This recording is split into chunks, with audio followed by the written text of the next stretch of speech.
Hello, everybody, and welcome to another exciting, enticing, and severely underrated edition of DialogBOX. I'm your host, Laughingboy LP.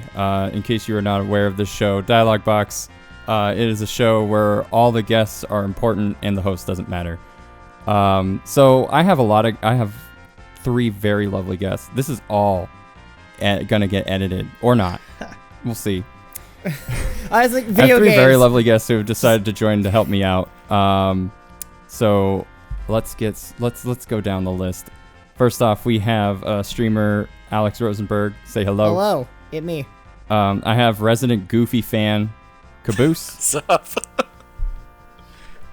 And finally, I have man who likes to break digital walls. We have She Says with us tonight. Hello. What's up, listeners? This is a first for you, so buckle up. Okay, I'm buckling up. You've already kind of gotten a taste of how my rambling just kind of goes on without check. So yet again, video games occurred this year, and oh boy, did they! We thought they were done. Like, we thought after 2019 we'd be over, and boy, video games said no way. We're gonna keep doing this. This has been pretty good for 40 years. Let's keep this gravy train rolling. So the Game Awards happened last night. By the time this video comes out, it'll be, 5 days ago, maybe, if we're lucky. And I think the country is still reeling from all of the amazing reveals and all of the either upsets or my favorite game was validated this year awards, thanks to Jeff Keighley. Not sponsored by Jeff Keighley. The gaming Jesus. That's another discussion for a different podcast episode. I told you I'm not calling him that. I don't think anyone's calling him that, but maybe he does? Who Wait, knows? what? Jeff Keighley is his own. The gaming what? Jeff Keighley is his own personal Jesus. Oh, okay. Gotcha. I'm pretty sure that's what the Depeche Mode I just want to go on a super small rant here. I love the Game Awards. It's very clear when it's Jeff running the show, which is always, because there's got to be a reference to Canada. There has to be a music band, a music group that has nothing to do with video games, and it's like it's off of Jeff Keighley's playlist, and of course a Muppet. But the Muppet was the best yes. part. The Muppets are always awesome, yes, but they have nothing to do with video games. The Muppets are always great. They show up every year. You forgot the biggest thing, and it was a shout out to his best friend Kojima. Oh, did he mention Kojima this time? I didn't hear him. He did not. No, he didn't actually. Because he invited Kojima and he said he was busy. My best friend and also member of the board, Kojima. Nobody ever. Yeah, he swapped. Yeah. Substitute Kojima was Reggie that night, rather. And and also one last thing I have to mention because I don't think it will come up in the conversation. His shoes. What was up with his shoes? Oh my! What was one of the? Oh my God! I noticed that the moment he walked out last night. We were in our group chat talking about it throughout the thing. What was one of the first things I said? You literally the first thing you said. Let's check the tapes. Let's go back. Turn the clock back to 24 hours ago. So I'm just gonna, full frontal out there. I started rewatching the Disney Investor Conference less than halfway through the show because there was like at least 5 trailers within the first 25 minutes, with one award being chosen. Well, I mean, they did a lot during the pre-show. True, yeah, the pre-show was pretty good. It was a little confusing about whether or not the show was They starting had like 4 go or not. out through the pre-show. Yeah, which makes you question whether or not it was really a pre-show or not. Yeah. No, yeah. No, technically the Game Awards started at 6:30. It was just a very long cold open. Yeah. Here it is, 7:03 p.m. Oh God, state of your blue sneakers, Jeff. Basically, the only change when the actual show started was that Jeff started doing all the announcements, and there was a better-looking stage.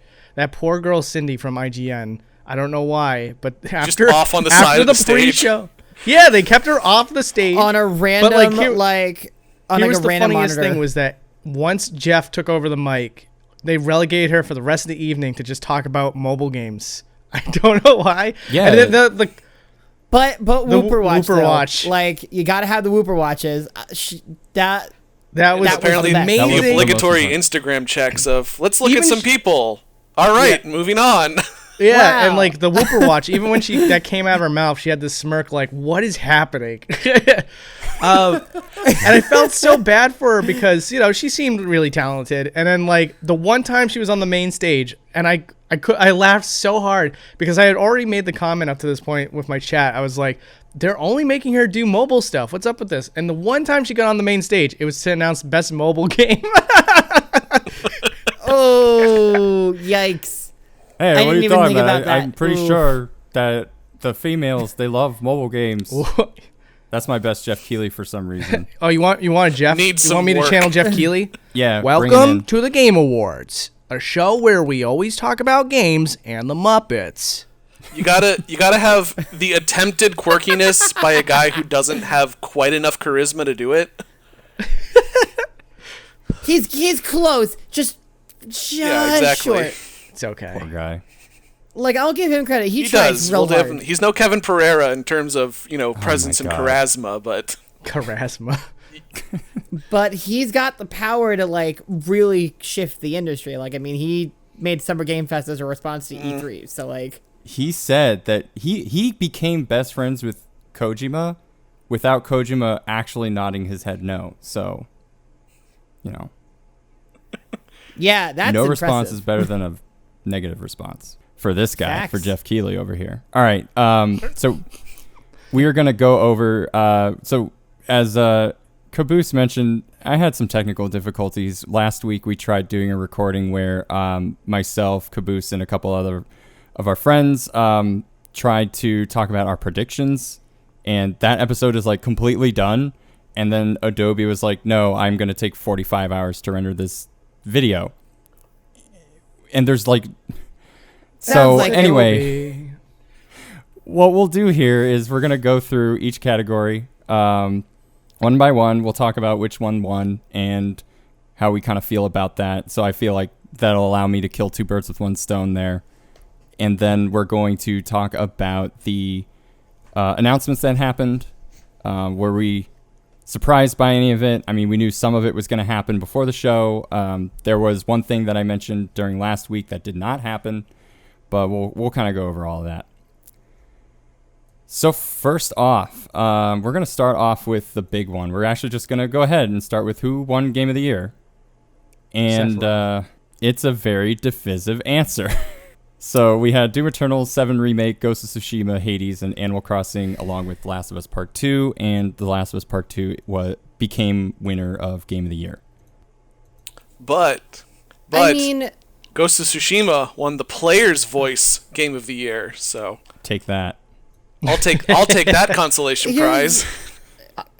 here's the thing, and this is something like, regardless of what people's opinions of Last of Us Part 2 are, this year was a really, really strong year for games. All of those games on that list deserve to be there for really clear reasons. Like, it was going to be a difficult choice. I had a feeling Last of Us was going to take it because it is The Last of Us. It might be as no surprise as to what I just said, but my game of the year personally was Ghost of Tsushima.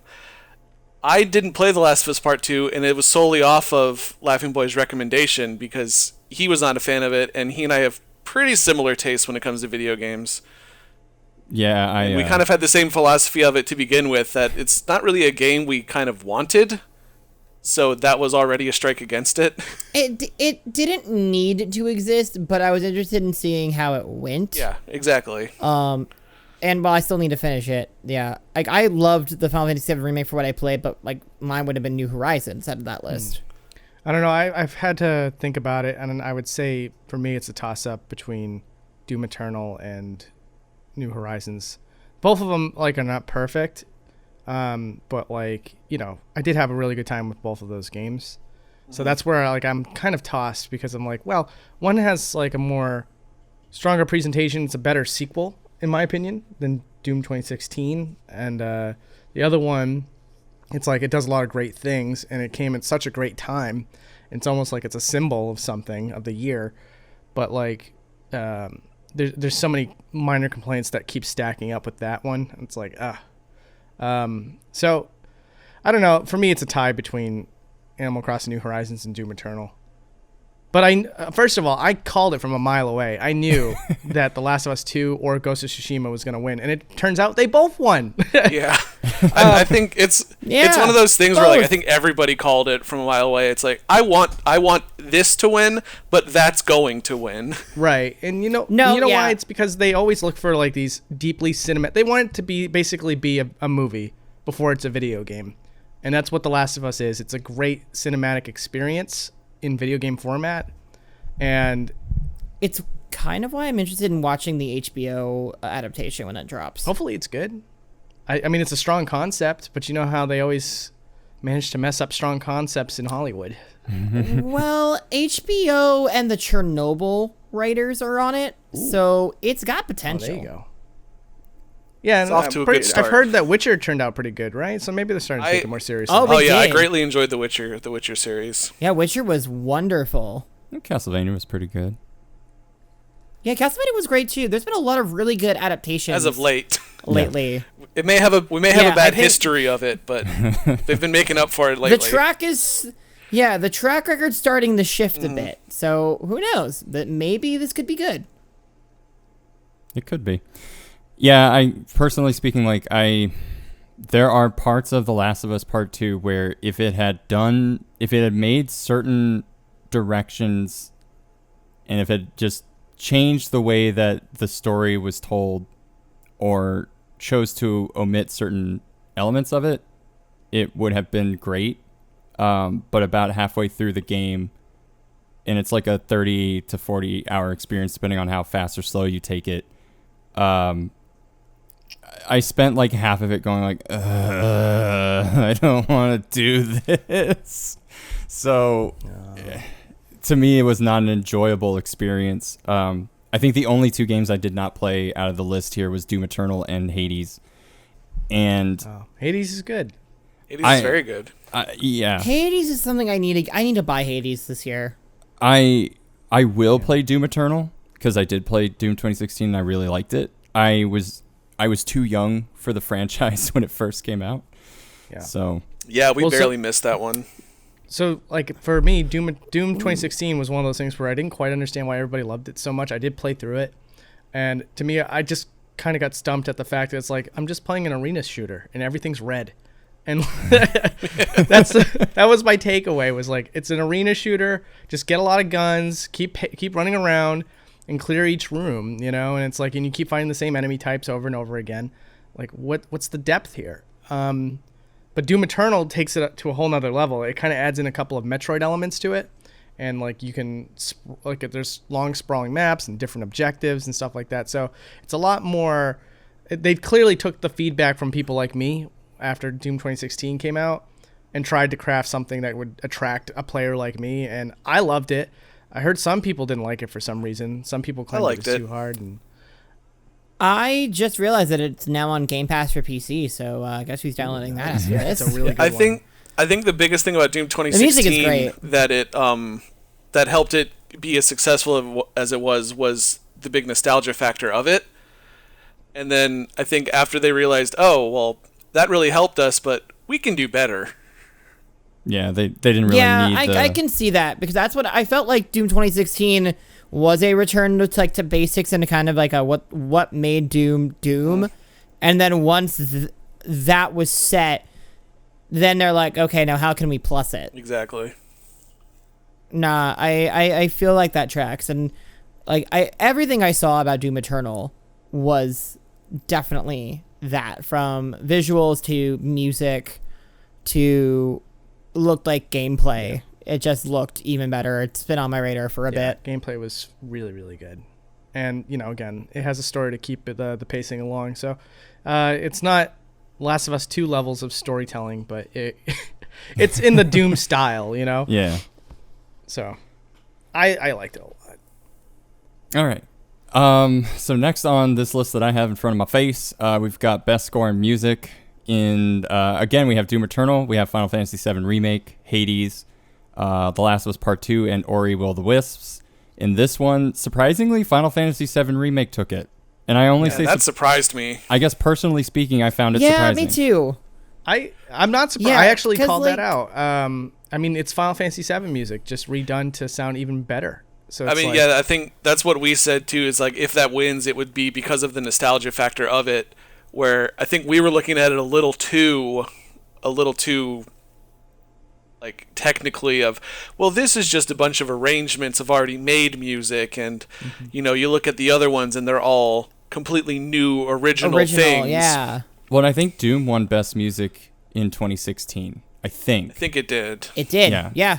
It did. Mick Gordon's music won that. And The Last of Us's music is very iconic. It's one of the more recently iconic theme songs for a video game franchise. Gustavo Santaolalla is really great Yeah. with that one. I'll tell you who was not happy about this is a lot of video game composers who were very upset that it was given away on the pre-show, and they gave like less than a minute of time to it. That's right. Yeah, that's super lame. I wish it had its...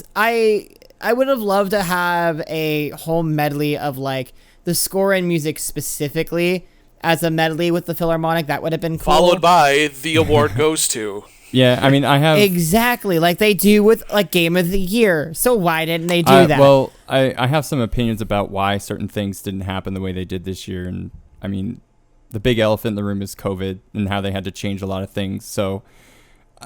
it seems to me like a lot of the things that were bigger complaints this year about how it's like it was 70% filler and all the awards. There were a lot of rushing of awards.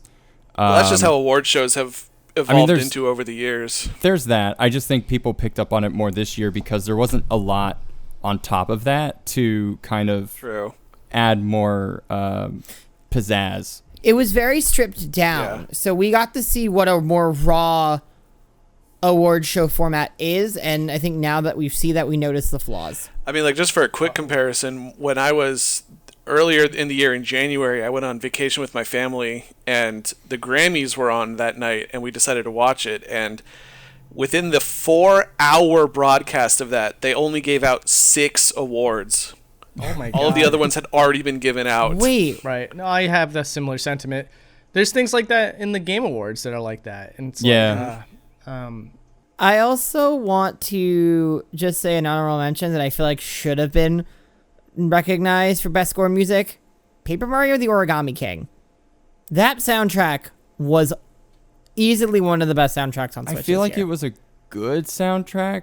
I don't know, because like, all right, so I said it during our call last week, but like, I've recently started listening a lot more to like Supergiant soundtracks, and every single soundtrack is done by Darren Corbin, and does a really amazing job every single time. I think again, Doom Eternal, it's Doom. Like the music, the soundtrack in Doom is really good at pumping you up. The only thing they fear is you in that game.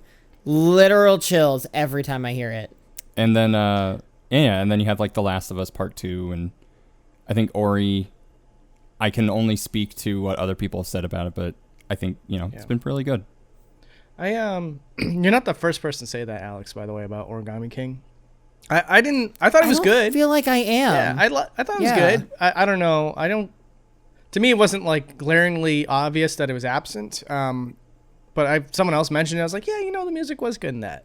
But no, I agree with Final Fantasy VII taking best soundtrack. You know what's funny is I wasn't a huge fan of Remake, but I loved the music. So for the one award for that game to get to be music, it's almost as if I was behind the scenes deciding who got these awards. It's like, is this where we find out that he was? I broke through security. What a reveal! You heard it here first. Whoops. Ooh. I mean, really, that is one of the more iconic things about Final Fantasy VII is its music. Like, and we'll talk about it later. One of the most iconic pieces of music kind of opened the show, and it was from Final Fantasy VII. Yeah, you're right. And we'll talk about that when we get to that point. But like, when you think Final Fantasy VII, first thing you think of is the music. And certain songs in particular. So it tracks. Including yeah. And the best part is one of which one particular song probably causing DMCA takedowns this very second. Of which we'll discuss later. So next, we've got Best Action Adventure. Again, The Last of Us Part 2 takes this one. The other nominees, Assassin's Creed Valhalla, Ghost of Tsushima, Miles Morales, Ori and the Will of the Wisps, and Fallen Order, Star Wars Jedi. I feel so bad for Miles Morales. Yeah, question. Why is Valhalla and Miles Morales even on this list? They came out like a week before the nominations. Yeah. Why is it here? Because they were on time, I guess. Miles Morales. But what was the cutoff? Look, I don't know. Because that's the day of, I guess. That's because it does feel lame. It's just like those had like what, a week before. Well, Miles Morales is like one of the fastest selling PS5 games for people who are able to find PS5s. Yeah, that right. I feel like these two games in particular, like Valhalla shows up quite a few times on this list. Miles Morales only shows up twice or three times, I think. And I feel like a lot of that is to kind of ride the coattails of a new system launch. And I'm just going to put it out there like now. I feel like the Game Awards is the last push for Christmas shopping. And that's why we get a lot of really nice trailers and ads to show all of these games and systems that are coming out this year. And it is kind of like what to buy, that special someone? I mean, Last of Us Part 2. I had someone come in and get Last of Us Part 2 today at work, so look, the system works. I mean, it might track. And if you look at things like YouTube, you do see a lot of videos that are coming out about the nominees.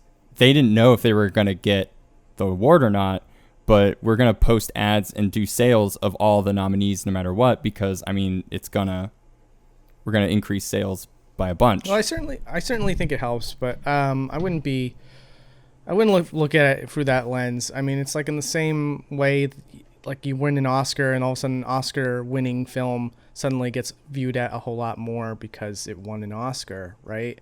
Yeah. Doesn't necessarily mean it's put in place to kind of commercialize good movies.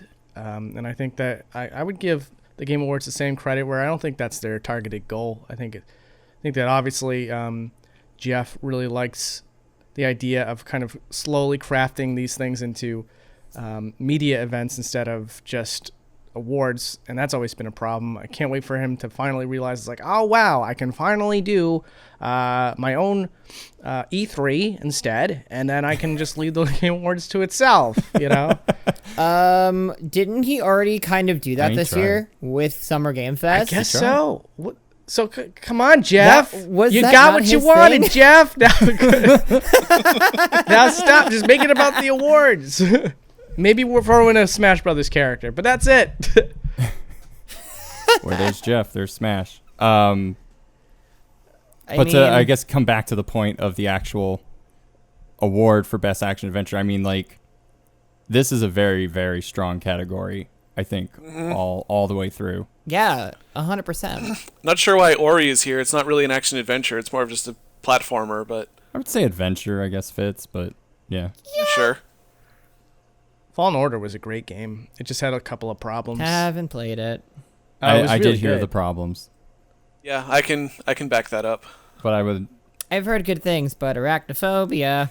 Look. Was there a spider in that game? I don't remember. Oh yeah. Yes, Kashyyyk. yeah. There's some big ones, and it makes me sad. Well, I liked it because it had like the Metroidvania kind of style to it, and it was like Metroidvania mixed with Dark Souls. From what I heard. Dark Souls. Now, like, it's not the king of either category, but the fact that you marry the two together made it for a very interesting game. It's just, again, the only thing that was kind of crappy about it was that the controls felt a little loose, and there was a couple of glitches here and there. But I mean, that being said, it is the best Star Wars game we've gotten in the last like 8 years. yeah, so. I'll give you that. for sure. I mean, we expected nothing when we got something decent, so I'm not Right. complaining. I didn't expect anything at all. And also it's like, oh, okay, I'll try this out. And I was like, Hey, it's been 8 years. I'll take a 6 out of 10. Yeah. Look, That's just that's so we sad. can't all be the Forced Unleash one. Best family game. We've got Animal Crossing New Horizons and the rest of them. I felt like this was no contest. Yeah. I mean, Fall Guys might have had a shot, but nah, this only could belong to Animal Crossing. You can really picture like whole families playing Fall Guys together. I think the category is meant to be for like all ages kind of game, I guess. Yeah. I And feel like that, and I guess the only thing where I was kind of like, I don't know, like Paper Mario is a great game, but it's, to me, it was weird that it was in the family category. it does cater more to, I feel like, millennials and families. I feel like Yeah. the writing is geared for a slightly older crowd than what the game is. I think what they were trying to Yeah, age but it. I They can did, like, definitely the- believe that after we played Color Splash and just looking at the writing in that, we're like, man, kids are not going to get half of this. Yeah, but that's like the Oh, Shrek no. effect, where there's so many adult jokes Oh, in it, that's but true. it just flies over kids' heads who love it anyway. I mean, yeah, it's I've never true. heard the term Shrek effect, and I kind of like that. I'm gonna make it stick. Crash Bandicoot 4 was really Yeah. good, but yeah, it doesn't really hold a candle to New Horizons, unfortunately. But it is a great game.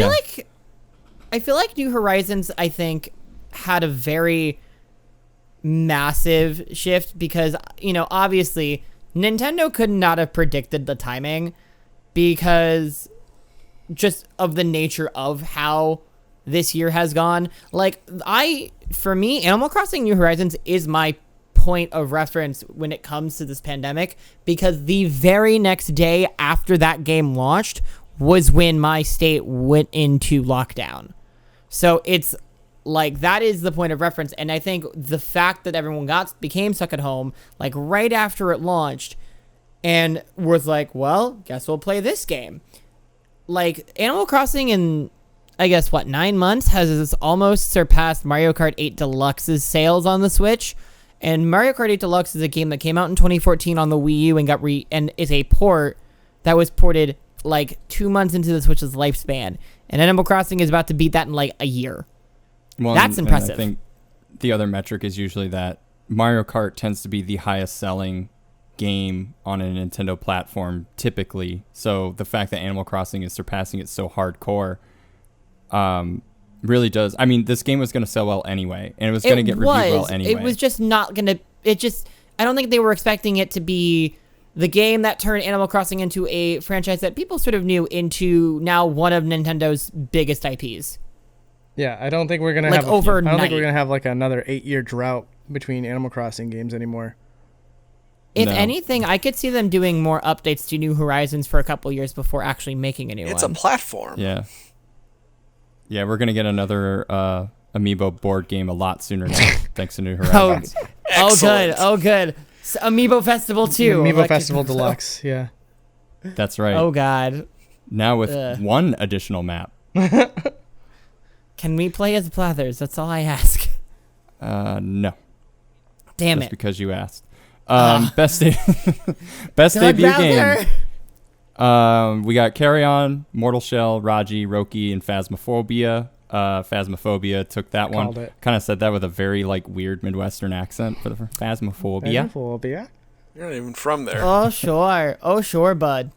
Bobby, did you get I Phasmophobia? don't even remember. Oh, yeah, we're looking for the spooks. Was this part of like that lightning round where they just named off a bunch of awards all at once? Yeah, I don't Yeah. think they got They to did that accept like their 3 award. or 4 times throughout the whole Yeah. night. No, yeah, this was one of the lightning rounds because I remember seeing it just go real quick. Honestly, I heard Carrion was a really, really, really good game. I feel like Phasmophobia, I got it because it blew up real hard within like the last month and a half. Mm-hmm. I But think the rest of them, I'm just like, I think I kind of equated like Raji to sort of like a King's Speech entry where it's a very like culturally important game based off of the people who made it. And I did see this game a couple of times at PAX East in the past. So I at least had peripheral awareness of it. I was actually surprised when it was announced on one of the Indie World videos a couple months ago, and so I felt like this one could have taken it simply due to it is one of the more like artful, maybe slightly more culturally meaningful games. But yeah, it was also going against like Carry On and Phasmophobia. And yeah, Phasmophobia kind of turned out to be this like, it kind of just came and just suddenly was top of the streaming charts. It was the next Among Us. I mean, I think it helped that it dropped right before spooky season. Mm-hmm. That helped a lot. It's like, all right, it's Halloween time. I'm getting a little tired of playing Among Us. What do we got? Ooh, a ghost game. Spooks? Perfect. Granted, I've played Phasmophobia for about 10 minutes, screamed really badly when there was a ghost in the tutorial, and then yeeted out of the game. So I'm probably not the right person to talk about this, but... That's okay. The only experience I have is hearing my roommate saying, give us a sign 10 minutes straight, and me telling him to never play that game again, whatever it is. Oh, man. That's funny. Yeah, I haven't played it at all. I've seen lots of other people try to get me to play it, and I've watched some people play it to an extent, but it looked really boring, so I was like, no thanks. Yeah, I feel like just the fact of the supernatural stuff and the fact that there could be very spooky things is just like, I'm a bit of a fraidy cat in certain situations for horror, and I'm like, that's one of the ones where I'm just like, nah, I'm good, fam. Yeah. And, I mean, you're really the people that game is made for, because the big thing about it is just having the tension of something that could happen, where if you have someone who's not really scared of anything, you're just sitting there and like, nothing's happening for a good portion of the time here. Exactly, yeah. See, the difference is with me and that audience is that most of the people are ready for that and want that feeling of being scared. I just don't like it. I ain't got time for that in my life.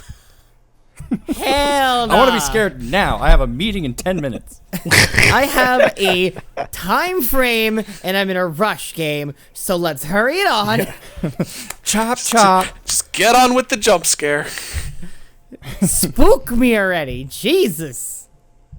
Best performance is next. We had Ashley Johnson as Ellie from The Last of Us Part 2, Laura Bailey as Abby, The Last of Us Part 2, Daisuke Tsuji from Ghost of Tsushima, Logan Cunningham as Hades.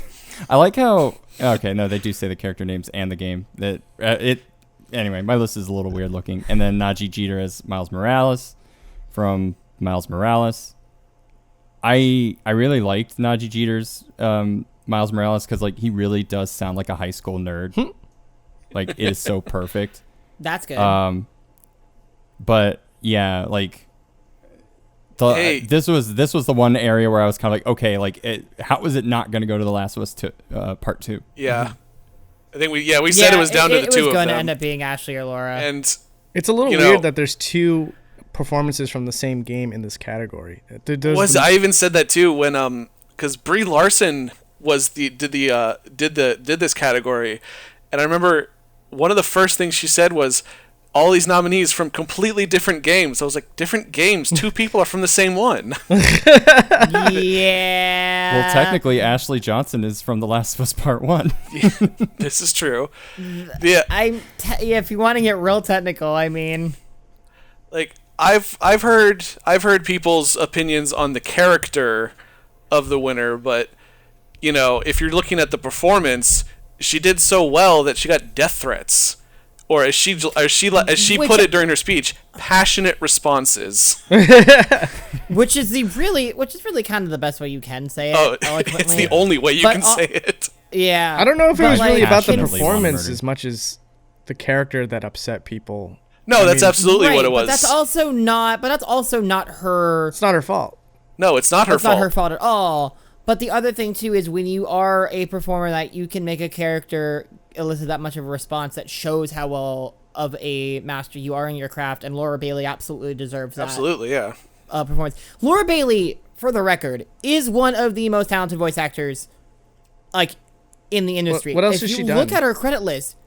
like almost everything. She's done. Say something. She's done been in a it. lot. She was recently Uncharted Lost Legacy. Oh, wasn't she in Fire Emblem? Wasn't she? What's it called? Lucina? Yeah, she's Lucina. Hold up, pulling Yeah, up. she is Lucina. Look, she's How are you also forgetting the her leading most Gears important 5. role? How are we forgetting? Like, no, it all starts with Blaze the Cat. Oh my god, she was the cat. I forgot. No, yeah, she's Mary Jane in Marvel Spider-Man. She's in Days Gone. She is the lead in Gears 5. She's Chun-Li in Street Fighter 5. She's you watch anime? winning the No. But She's No. got anime. Well, she's in that too. yeah. She's in from the anime to you the like feature young films. Trunks? Oh my god. Yeah, she's got great range.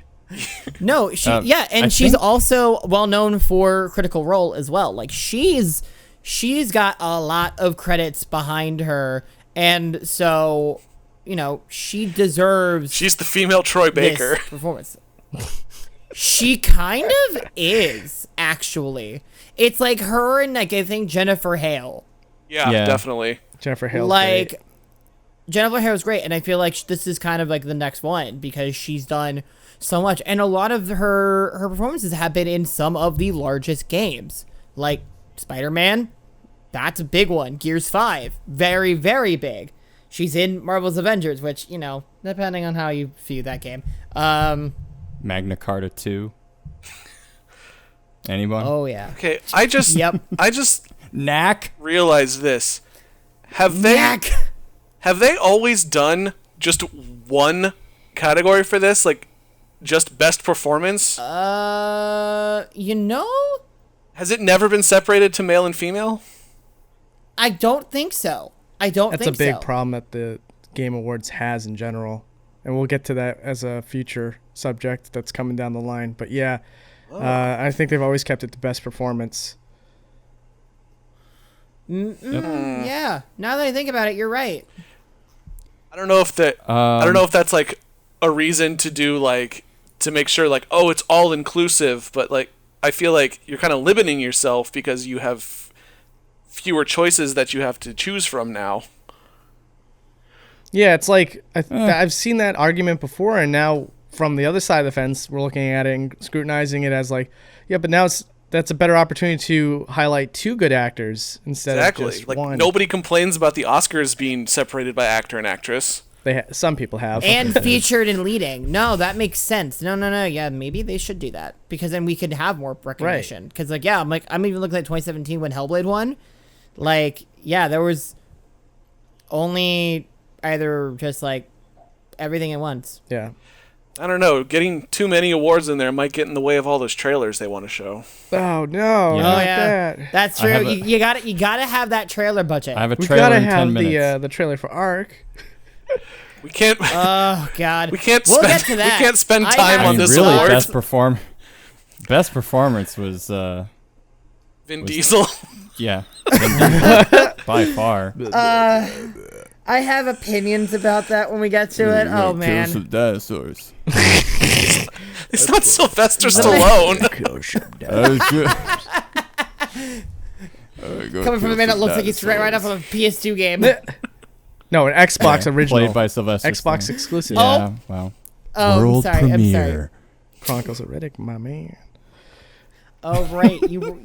I pop every morning. That's pop in the right. same I get my VHS. coffee and I get my Chronicles of Riddick on Xbox. I'm a simple man. That's how I start every morning. Never Yeah, I'm a fails Chronicles me. of Riddick streamer. Anyway, best ongoing video game. Best video game that won't quit. I hate this category. Apex Legends, Destiny 2, Call of Duty Warzone, Fortnite, No Man's Sky. My favorite was how the No Man's Sky guy didn't believe that No Man's Sky was Yeah. going to win best I ongoing. Just mean, sitting let's there be drinking clear. beer Just on like, oh screen. shit, let me finish my coffee. No. he It was let me like, finish my actually just beer. Like, what? Yeah. Nah, yeah. I mean, honestly, though, this is kind of fitting because y'all remember when No Man's Sky was like big, super hyped, and then it came out and everyone's like, well, this was not what we expected. And then they actually, worked on it and made it better and then made it next. And this is just like, hey, you did good. Yeah. You finally we're recognizing you for, the fact that you were made able a to make video it what it game. was. That's what we said. That's what we said in our chat last night. What the panel's consensus was. My God, the turnaround. Yeah. Yeah. That's what I feel like this was, because I was fully thinking it to be Fortnite. Yeah. Well, in his 2014, acceptance you made a speech, he tech should have demo. thanked the the internet historian for making that video that basically got 10 million views for talking about the fact that he turned around the game. That's true. Because I feel like the Game Awards wouldn't have known otherwise to nominate him. Jeff's just like watching the videos like, you guys seeing this? Yeah. Oh my God, we got to put him on Best Ongoing. That would be so cool. Yeah, because the internet historian told me so. And you know what? world has to I know. bet Sean Murray This won't think canon. he'll win, so he'll just be drinking on screen. Wouldn't it be a great And then prank? we'll get a No, but I'm glad he won. I'm glad he won. And what a sweet little man. Just with that, he looks so happy to win that award. Fortnite always wins this. I know. Well, that's my thing. my Is I favorite don't like quote. this category at all. That I feel was like a good quote. this category was tailored to Fortnite. It's like, Fortnite came out this year. All right, well, how do we get them in the Game Awards? And it's like, okay, Jeff, well, how about we make a category for best ongoing? What if we just made Genius. a best I like it. Fortnite category? What do you mean Fortnite lost? best Best game that isn't Fortnite game Fortnite. of 2019. Goes to No Man's Sky. Fortnite. What? Call of Duty? What? What the Wait, hell? that's not in the cue card. Oh no. Someone's gonna get fired for this. All right. I thought that was a cute one because he literally was just like, "We don't win this. What's going on?" Yeah. No, his speech was really funny. I love Yeah, that. he was It was great.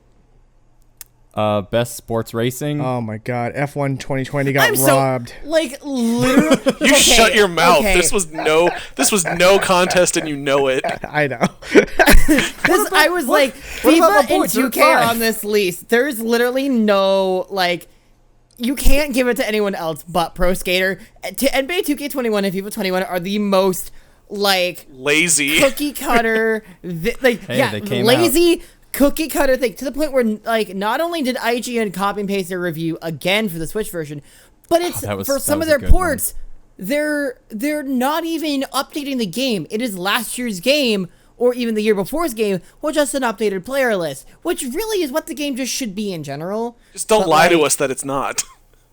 Well, yeah, it's like they're finally Exactly. proving all of the jokes. Yeah, so really, the only game that really deserved this, and granted I didn't play Dirt 5 or F1, is Pro Skater. Because at least some effort went into it. Yeah, I think in our Could've been bad. preview lost episode, I think this was our shortest discussion because I basically said if this doesn't win, there is no God. Well, we have proven that there is in fact a God. You've heard it here first. That's right. It's really nice that we get our own little reveals. Best VR AR. This was a lightning round. I don't even remember this one. Dreams, Was Half-Life Dreams Alex. considered VR?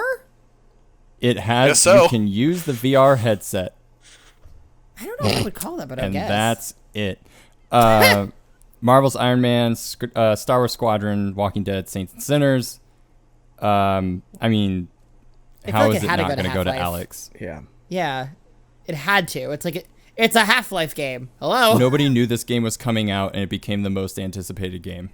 Well, any game that Valve says that they're working on, everyone's like, "What?" Nowadays, Yeah. especially, and then when it was a Half-Life game, I feel like it broke half the internet. Well, I mean, and the other half was just sad that it wasn't Half-Life 3. Right. Yeah, that was the other half. So You'll never please us. How did you not? Nah. How did you not market it as Half-Life 3? Like, we've been doing the marketing Just for you call for it- years. So and I years. heard Because that Gordon the Froman's reason not why the is that main they were too character. scared of putting that title on a game like this. They had to remind you who you were playing as. But honestly, the fact that again, Valve made a game for the first time in what, 9 years, 8 years? Yeah, that's a little weird, isn't it? It's like a Yeah, YouTuber that's coming a big back deal. after 5 years or something, you know? It's like, oh, whoa. Hey guys, I'm not dead. Right.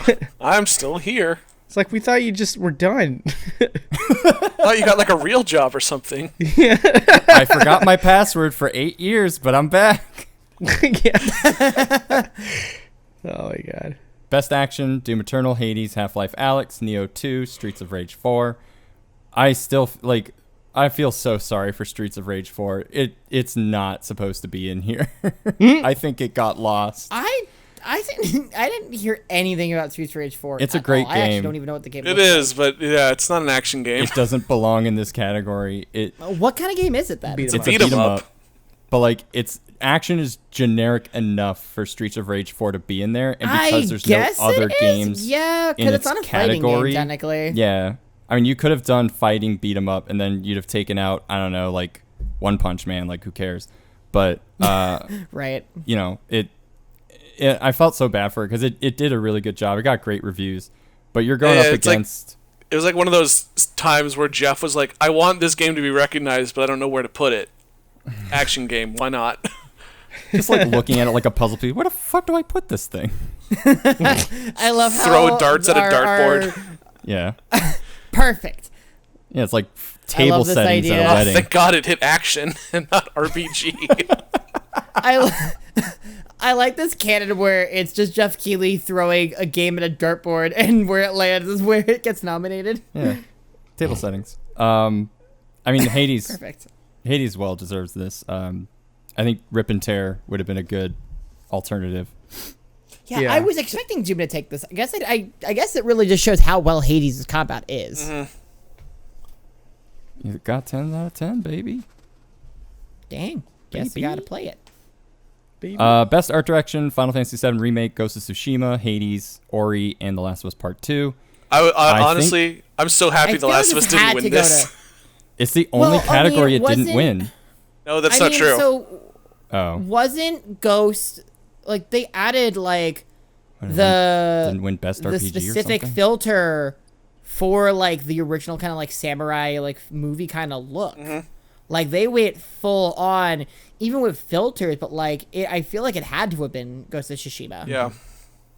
No, The Last of Us didn't win this. It did win Best Music. Oh, And that's right. There's another thing. I remember what they all were because people keep saying like, oh, it swept last night. It's like, no, it didn't. It got 7. It didn't get everything. Yeah, I got 7 out of think 11. I think literally it was best score in music in this one where it didn't win. Looking at my list. And I guess Best Performance counts because they had 2 in there. Yeah. One won and one Technically, didn't. It won and didn't win. Right.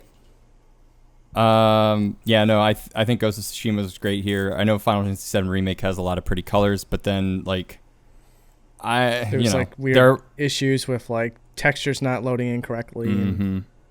And, yeah. Oh, was it a problem? I never had that issue. Are you in, sure? like, chapter 3. I'm pretty sure there's a thing that's never been patched out where it's like a cutscene too, where Cloud goes through the door and the door is not rendered correctly, so it's just like a giant blotchy door. It's almost yeah. I don't Cloud's think they've entire ever patched apartment. that out. Yeah. It's like Cloud's entire apartment in chapter 3 where it's just, I feel like they just didn't put, this game's been in production for so long and they just forgot to put a texture file into the game. Oh, damn it. We'll put it in part 2. Wrong asset. We were so thorough too. Damn it, Nomura. Which intern forgot to put in the texture? No, Nomura was Dave, no, I don't Nomura was Dave. salty getting taken off of it. So like the day before it shipped, he just pulled that one out. Yeah, these were my textures. Only I could see them, not everybody else. Nomura away! The Nomura cut will have those textures. Look, back. put these in Kingdom Hearts. Picture. He's gonna use some ambiguous storytelling to make it work. Why is this rusty metal door here? It's the door to your heart, Riku. It's not a real door. It's a memory of a door within a dead memory. Yeah, and now it's a nobody. The dead memory being a game that was supposed to be in it. Sephiroth's just, I will no longer be just a door. This is actually the Heartless of Sora's door at home. Oh my god. This rabbit hole is great. Perfect. Next DLC. Ship it with or without textures. Yeah. It could have been. That. They could have charged us $20 for that texture. They didn't by not doing it at all. Best narrative: Yep. 13 Sentinels, Aegis Rim, Final Fantasy VII Remake, Ghost of Tsushima, Hades, and The Last of Us Part 2. Last of Us Part 2 takes this one.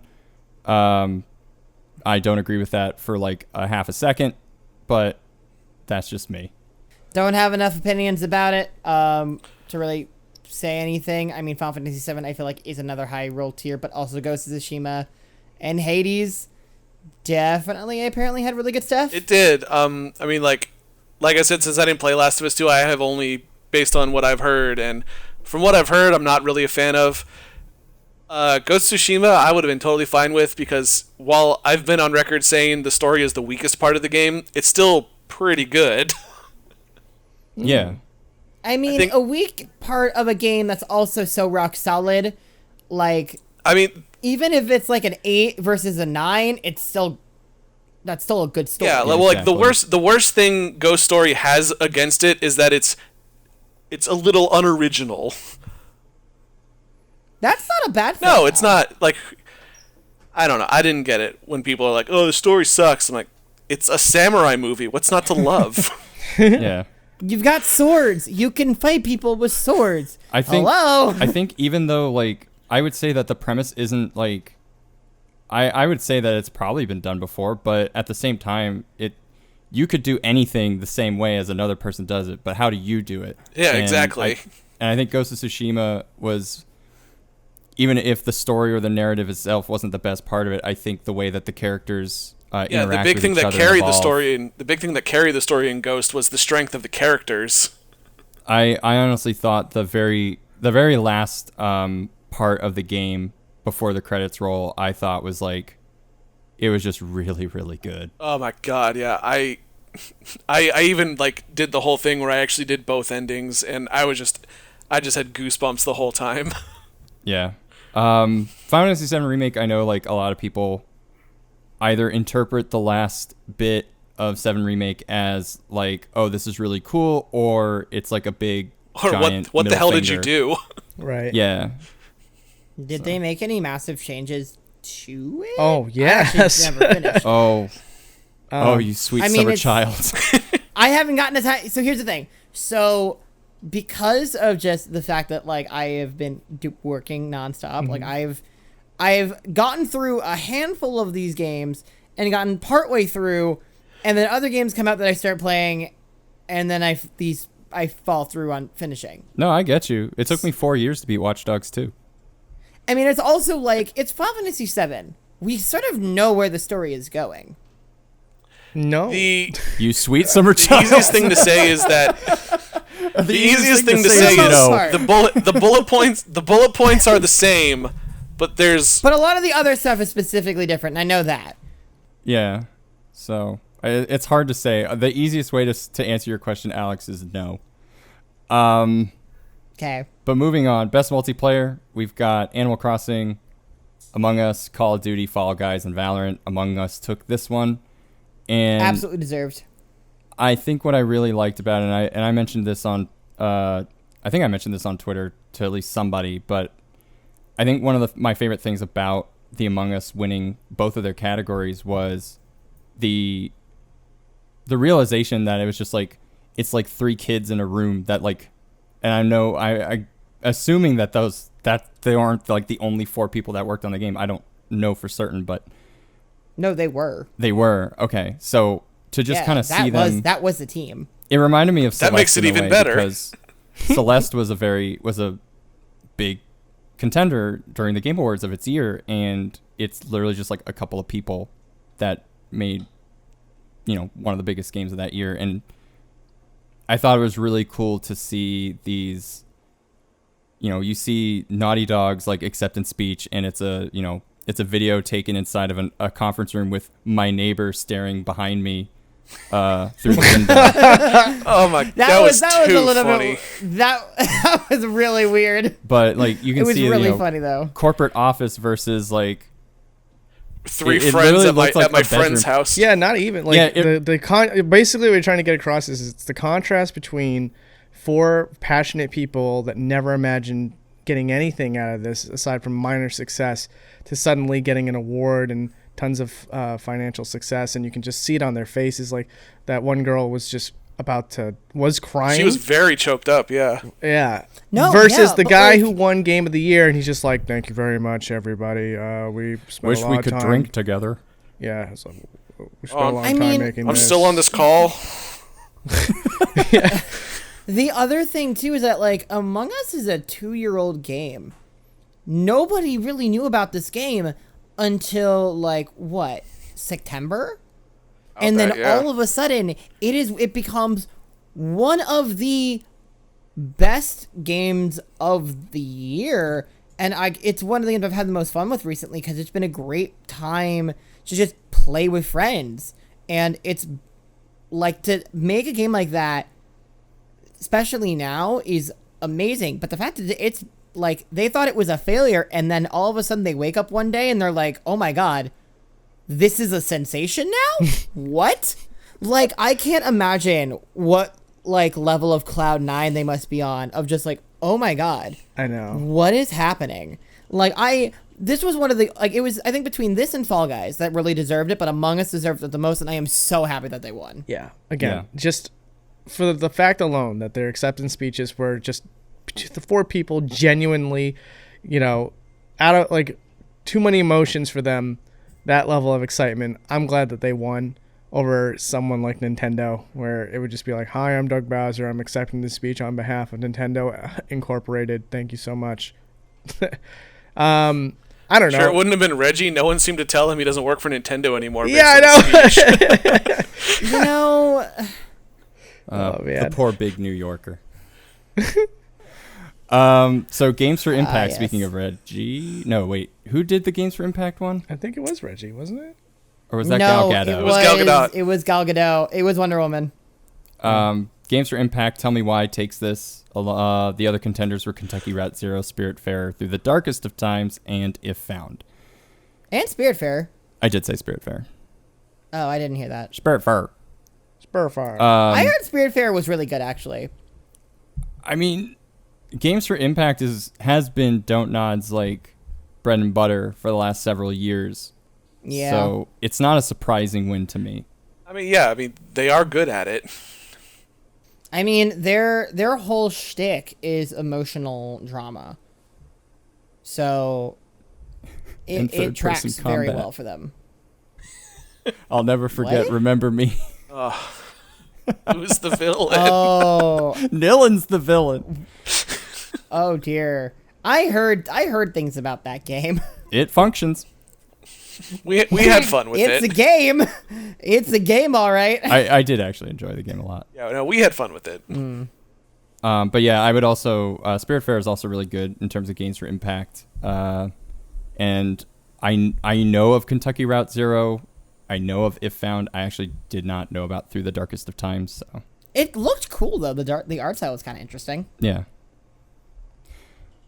Best audio design, we have Doom Eternal again. We have Half-Life Alyx, Ghost of Tsushima, Resident Evil 3, and The Last of Us Part 2. We spent, I think, most of our time trying to figure out, like, what is audio design? And, like, what is the difference between this being a category and music and score It's the people being that a make the category? sound effects and stuff. Well, yeah, I think actually most of that. Fully I artists. think most of that discussion was actually one of our friends not understanding what that was and me explaining to him why they were different. I mean, it's pretty straightforward. It's environmental sounds, Foley, and sound effects. Yeah. Yeah. Makes sense. I don't know, And I- I mean, like, the clicker audio is very, very defined.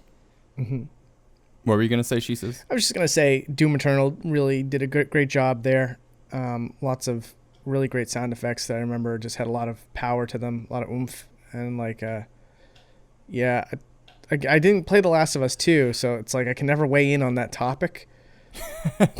But, like, I played Resident Evil 3, and nothing about the sound design there really kind of, other than the squish when you shot a zombie head or something, nothing about it I remember being like, oh, wow, the ambiance, so wonderful, you know? But that squish, though, was... That squish was was great! superb. I can hear the stick of my bloody shoes to the ground. Yeah. At right. the top 5 squishes, that one, solid number 1. Hey, you're the squish guy. Yeah, It's I a love your squish. It's a 5-way tie for first with Yeah. all of them. Who had the best squish? Somebody said, "Hey, you're the squish guy," and I was not prepared for that. It's I agree with that. I think with Resident Evil 3, I think there was also just like the big action sequences with the explosions, but to me, kind of every game has a big action sequence with explosions, and you're just like Ghost of Tsushima. What differentiates yourself? Hey, even Ghost of Tsushima has at least an explosion. That's true.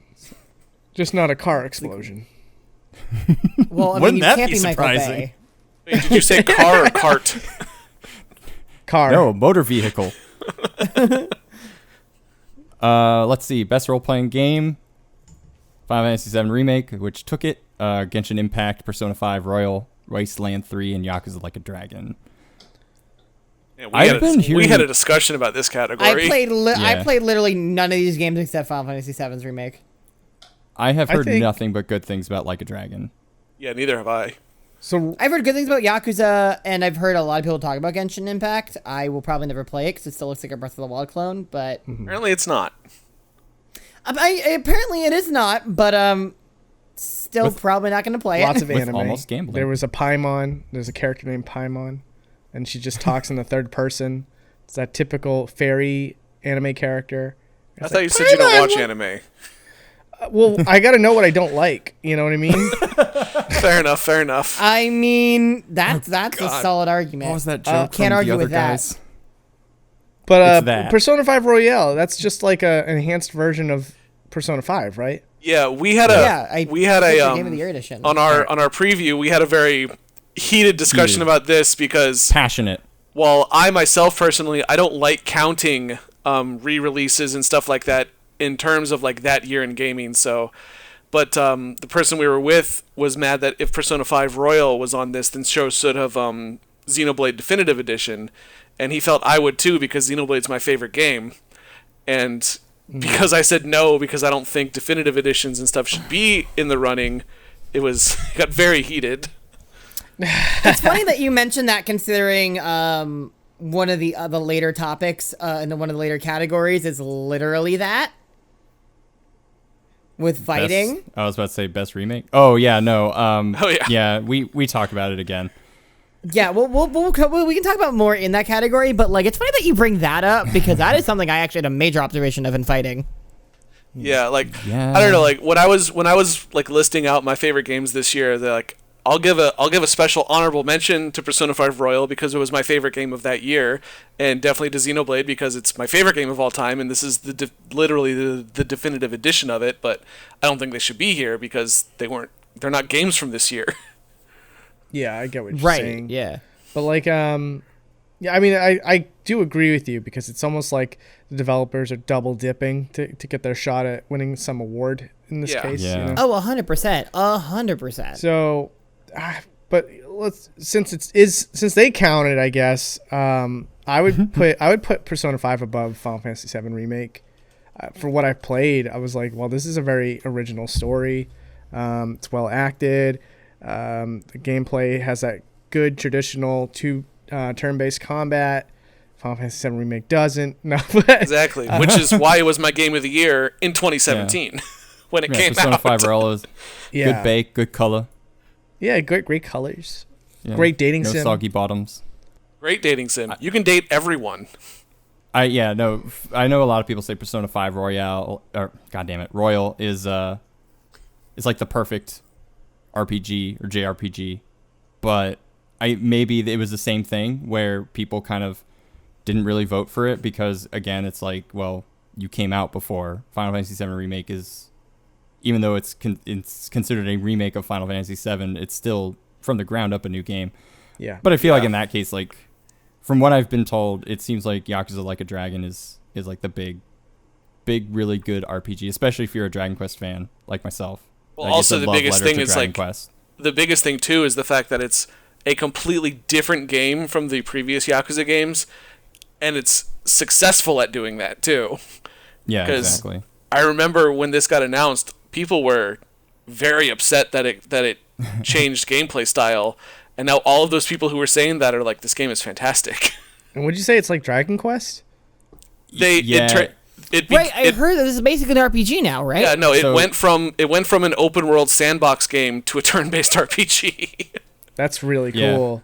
And I mean, I'm probably more likely to play it character- now because I would like more turn-based stuff and not like Yeah, I don't like sandbox Others. games. So like, they're too much. The in-universe explanation as to why the game turned into an RPG is because the main character can only relate to things in ways of Dragon Quest. Like, he specifically calls out the game. They were able to use the Dragon Quest name, and so literally the main character's like, oh, like Dragon Quest, and people are just kind of like, what is Dragon Quest?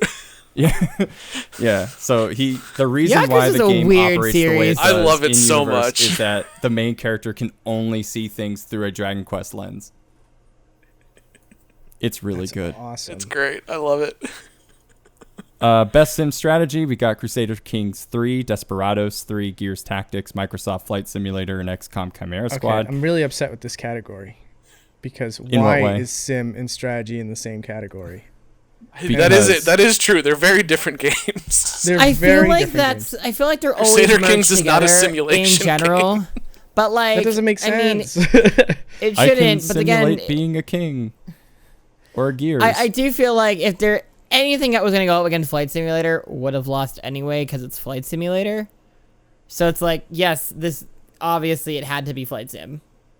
So like for me, like this just it feels like this should be best strategy game, remove sim, right? And so it's like just a weird ass category where these 4 sim games are going up against this one.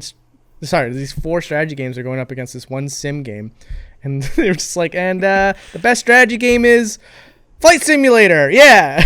Oh, did we mention Well, it's also okay. /sim? I mean, sim strategy game. Hold on. I mean, there is some strategy to I had to figure not out how to fly to my crashing. house.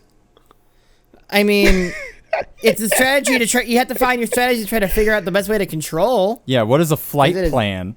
I don't know flight plans. Also, talk about how you press one key on the keyboard and you just careen into the mountains. That's the only button I press. Ah, yes, the mountain key. Yeah, Perfect. creates mountain, careen into. It's a hotkey. Gotcha. No, I totally get you. She says, I really is like only one game of a certain category showed up. It's like the Silly Hats Club, and the one guy without a silly hat shows up and takes the whole thing. Right. You get what I'm saying. I mean, Yeah. it's a fair criticism. Yeah. Best fighting. Speaking of All games I as a hate platform. that Jeff doesn't have any respect for this category. Isn't this one of This the is Flash one- ones? This had the little the pun of like the dude having the envelope being glued. So the Oh other guy yes, had this to was read yeah. it. They that's brought right. Ralph You may Macchio have- in. You may have thought that because Ed Boon wasn't there to accept the award, he was probably like, I'm not going to that. Because the thing is like again, here's the thing. Mortal Kombat 11 came out last year. It was nominated for Best Fighting Game last year, and it lost.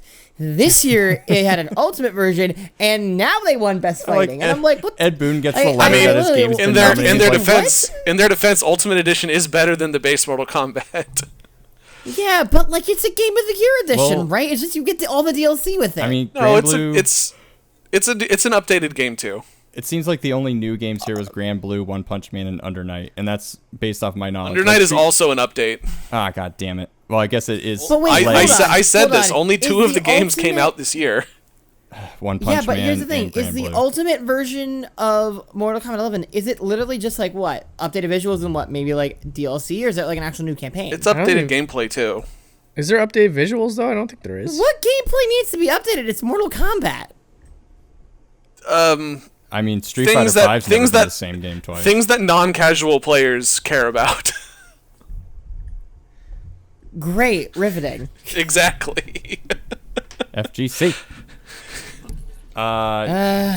Yeah. So this was. I feel like best fighting and best sports this year were probably the 2 weirdest categories, and it really feels like they were trying to fill in space. I mean, It's one of those categories where it's like, this is hard because fighting games don't get released as frequently anymore, but we have to have it for some reason. Hey. Because I want to see Ralph Macchio say Under Night in Birth. Right. Jeff Keighley had a bet. And then give him an envelope that he can't open. Got him. Perfect. And that'll be a good joke. Yeah, it's for the kids. I don't know why teasing Ralph Macchio had to be a skit. That was the only I don't envelope know. joke too. I don't know why it needed to be. Yeah, that did not need to be a skit. Do you remember? Do any of you remember? It was either last year or the year before. Zachary Levi was presenting an award, and he goes to open the envelope, and before he does, he goes, "Oh, hold on, I have to pay $1 microtransaction to open it." And he pulls out a debit card and swipes it through to open it. Oh man, that's awesome. It was I don't remember that. It was but hilarious. That sounds hilarious. That's a pretty good bit. He didn't have to pay. That is a good bit. Really, I appreciate that bit. He's a sucker for paying for it. Best indie game. Hey. Carry On, Fall Guys, Hades, Spelunky 2, and Spiritfarer. Hades takes I guess this. the real two competitors were Fall Guys and Hades, and I guess Hades. Yeah, Hades deserved that Yeah. one. Yeah. Best mobile game, Among Us, Call of Duty, Mobile, Genshin Impact, Legends of Runeterra, and Pokemon Cafe Mix. Interesting choice to have that one there. Hey, you can play it on a phone. You can play it on a phone. We all have phones, right? Yeah. I think everything I said last time about Among Us winning its previous category, I would continue to say here. So. Yeah, it deserves this role. Best community support, you have Apex Legends, Destiny 2, Fall Guys, Fortnite, No Man's Sky, and Valorant. This is a stuffed category. Fall Guys takes this one. I guess this is an odd one for me. I think. Yeah, because I don't. Aside from Fall Guys, I don't play any of these games, so I don't know how well the community upkeeps it. I don't care about loading any other game except Fall Guys. Aside from the fact that apparently the community manager for Bungie quit last week, so I guess Destiny wasn't doing so hot. Oh, really? Oh, damn. I did get a PS5 update. Yeah, I think this is a weird one for me too, because like Fall Guys had some issues when it got out the door, which I think may have led to people dropping it a little sooner than expected for Among Us. I mean, Among Us is still a strong game too, but I think it was also partly because of the fact that like it was on free for PS Plus, and then they weren't ready for the influx of servers. yeah. Well, it was also just the rampant cheating. My biggest problem with it was I was playing it on PC, and then the PC just got hit with rampant cheaters, and they weren't doing anything about it. So that made me switch to PS4. And then you have Valorant. And then they added Bear now, so they're good now. Yeah. I mean, and then you had Valorant. I mean, Riot's not doing too hot in the public eye right now, so it's kind of odd that that's here. And Valorant's also just kind of not that great. So, yeah, it's hard for me to really talk about this one. Yeah, I wasn't impressed. Innovation and accessibility. I think this one was a clear winner for The Last of Us. If The Last of Us Part 2 was going to win any of them, this was the clear winner besides best performance. I know that, like we said before, Grounded has the arachnophobia mode. Hyperdot, you can play without hands, or I think you can just play with your eyes and your tongue. I know Watch Dogs Legions. I think the big thing that put The Last of Us over was its name. Like, it's all of these ones do great stuff, but The Last of Us is the biggest one of those. I think it also does the most. Yeah. They did a lot of research into what needed to be done to make it more accessible, and I think that was the one where a completely blind player could play from start to finish without too many problems. And I think that's a really 2? big thing. I think that was the story. Oh. I think that's a really cool. If that's legit, I think that's a really awesome thing Yeah. because accessibility is more and more important. And all you have to do And is have your like- neighbor stand outside your window.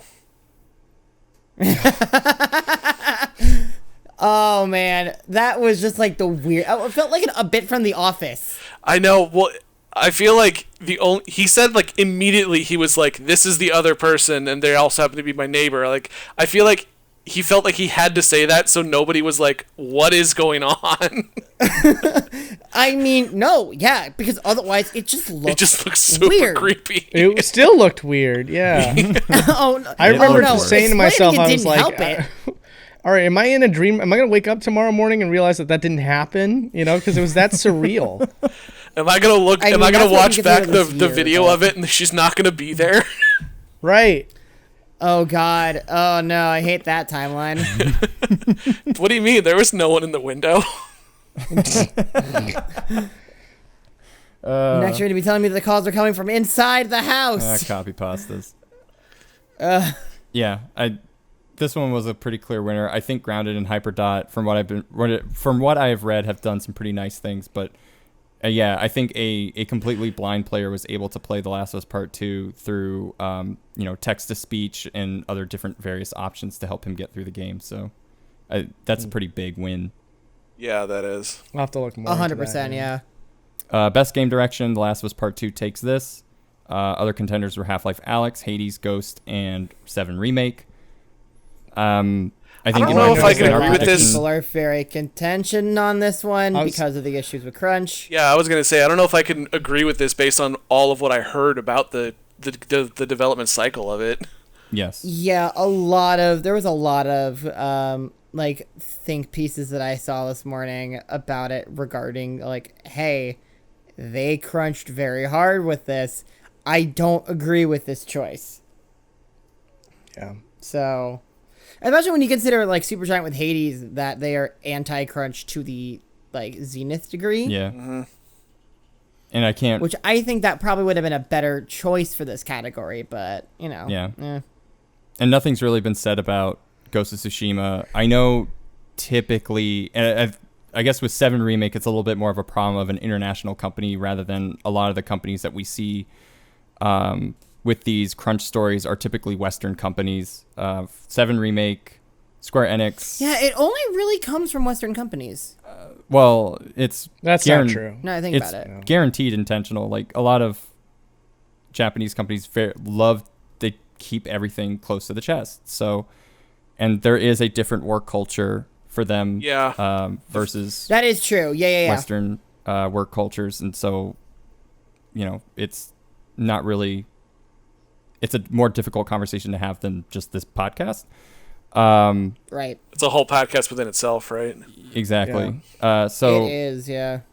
I think in terms of game direction, I kind of agree and don't agree with The Last of Us Part 2 if I think about direction in terms of a movie director. But if you think about it in terms of an actual game director, yeah, I agree with that.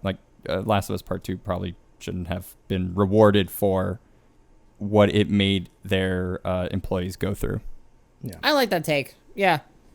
I could see it in terms of narrative and performance and whatnot, but game director is a little bit of a harder sell. I would say, if we talked about it in a different way, Final Fantasy VII Remake shouldn't even be on this list.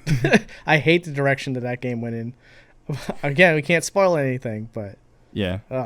The fact that it's so divisive really shows that it shouldn't be on this list at all. Well, that's what I think. And the same could honestly be said about The Last of Us Part 2. Oh, yeah, I guess you're right. Mm-hmm. But that was really more of people that didn't even get to play the game yet. That's also very true. Don't you love how video games are subjective as heck? I don't. Best esports host. We didn't really talk about esports when we did our predictions. I don't know who any of these people are. I'm not gonna lie. I know none of the esports people. So my thing is, both these next two categories shouldn't be a thing. It shouldn't be a thing. It's these people. First of all, you're a host.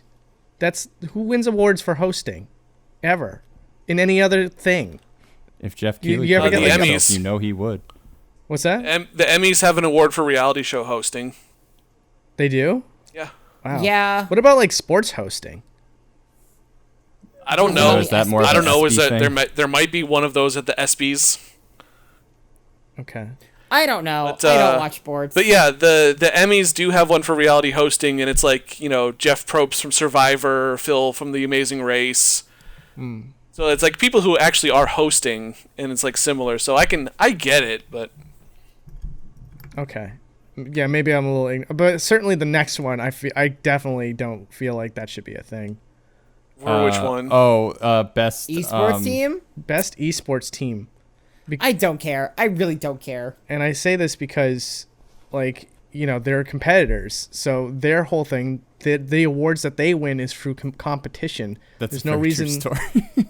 There's no reason to just why look at them from. I don't. Well, it's funny too Some of these because categories looking are at that choices. in best esports team, the best esports event was the 2020 League World Championships, which G2, the best esports team, did not win. They're not the best esports team. Wait, So, but again, did yeah, exactly. the So, like, what did Dumb One Gaming win? Yes, they did. That same. Okay, so that's hilarious. This is like a really shallow attempt to keep the award show very relevant. But it doesn't. It has no place here. They didn't do anything aside from be a team and compete in games, and they have their claim to fame within their own communities. Like, they don't need to have this separate award show of people that probably aren't watching them play these games deliberate over who's the best. Yeah. And clearly you just provided some evidence that they probably don't know at all what they're talking about because they didn't win the last competition. Oh god, no, my favorite part of that was when they got to the final one for best athlete, and they had that frickin' clown Stephen A. Smith from ESPN. But It was to but promote he his is new got, show that he just got like 7 minutes But, before the show like- started. He's like, I'm not kidding when I say He this was guy is a great, freaking though. I love clown. Smith. He just he's made his whole career about making stupid claims about sports and always being wrong. He's That's a so talent. ignorant about everything. How does this But guy you still know have what? a job? But you know what? I can't look away. That's the thing about him. Like, I see so many memes of that man. However, I always find them funny, and I do not know why. I mean, yes, it And was funny to clearly see him he's run got- down the names of Showmaker, Canyon, Shotzi, Zai Wu, and he's probably like, who are these people? I mean, literally, he had his one quota, which was basically to still throw the Dallas Cowboys into the ground. Which, I mean, I'm assuming that if, everyone knows about the sport ball, that would be funny. It was kind of a good zing, because I'm sort of familiar, but even then I'm like, okay. I'm sure that's sports.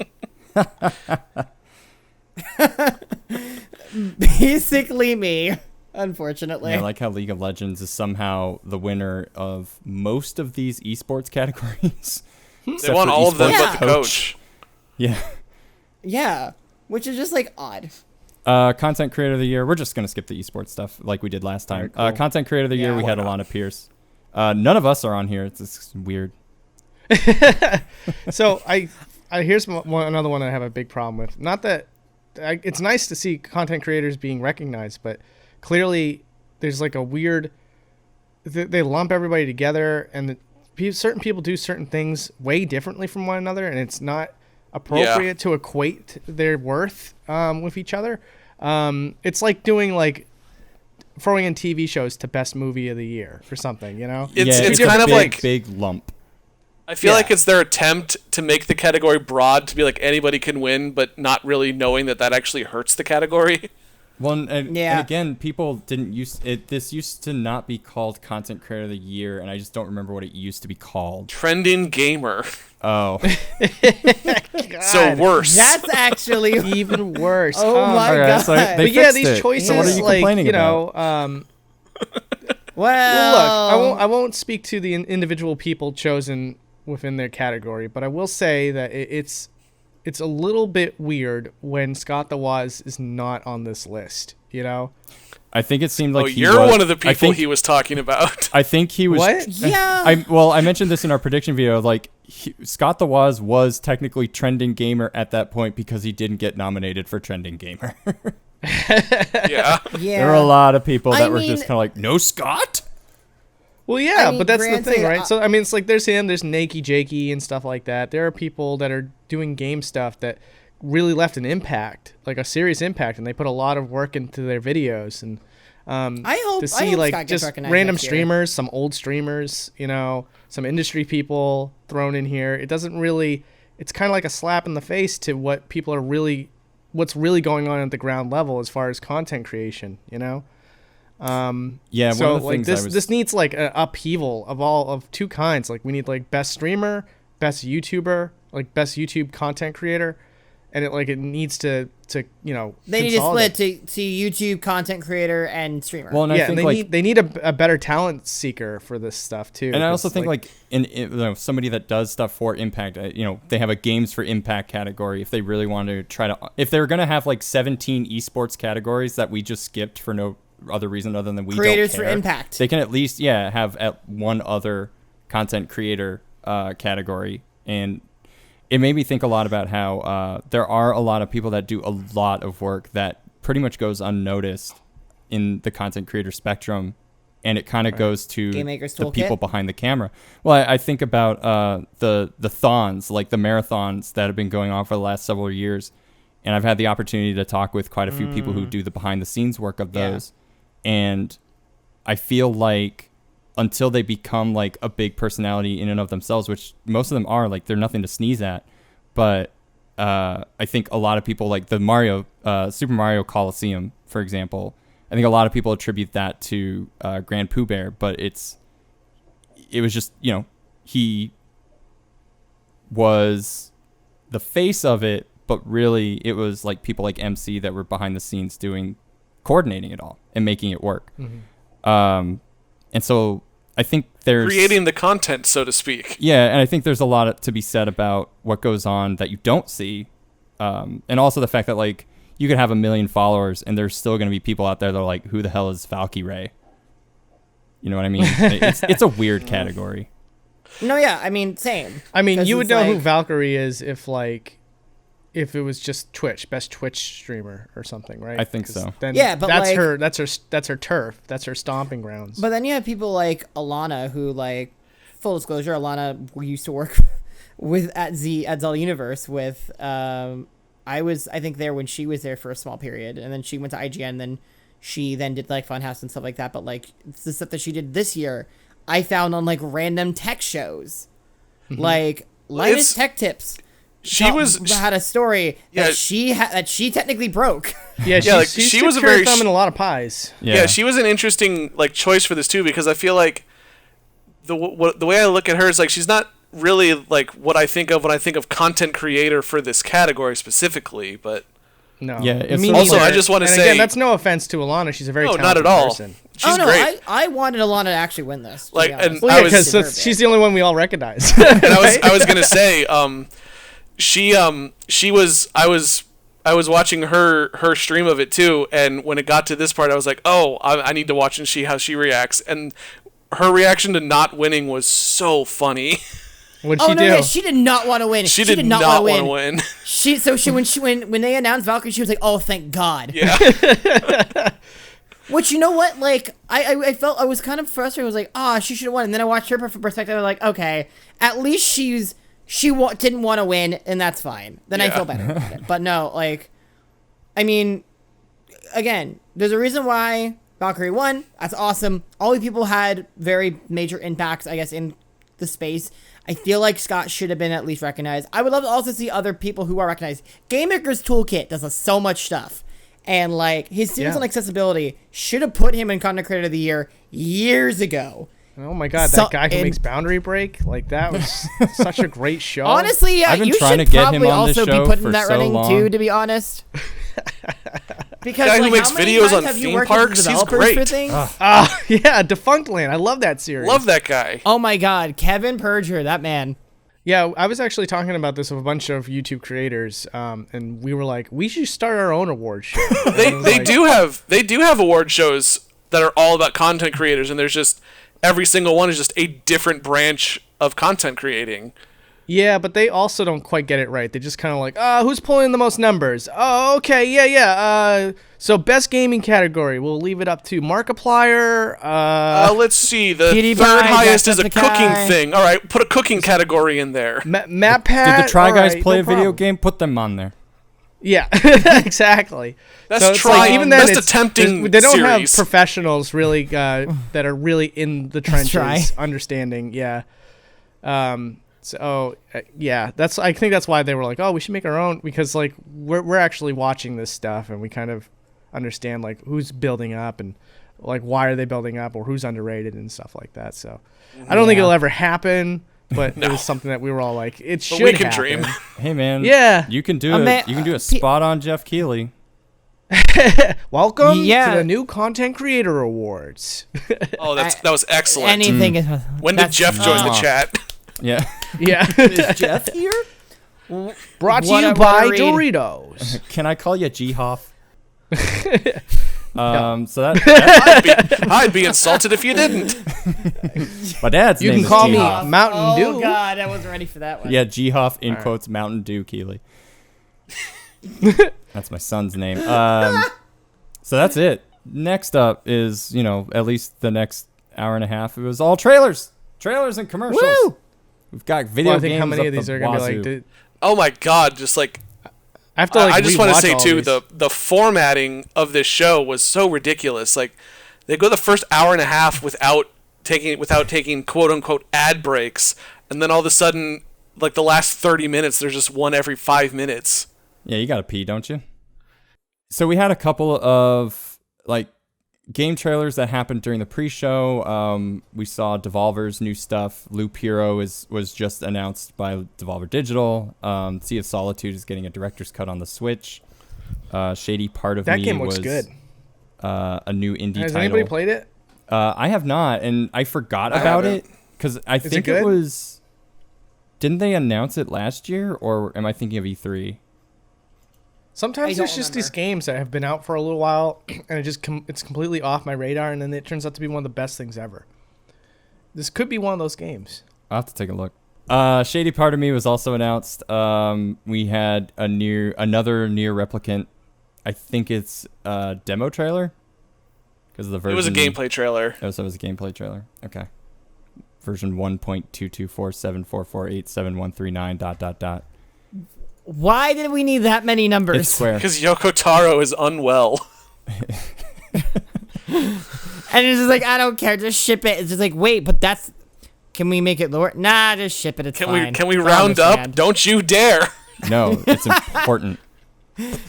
It's important to my vision. Century He's Age so of weird. Ashes was announced, and then the very first, I think, official announcement once the opening of the Game Awards started was the new Smash Brothers character reveal of Sephiroth. Sephiroth, yes. You know, I my, was, I don't know like what I you was mentioned. expecting, but that was not. Oh, I have bad. no idea what I was expecting either.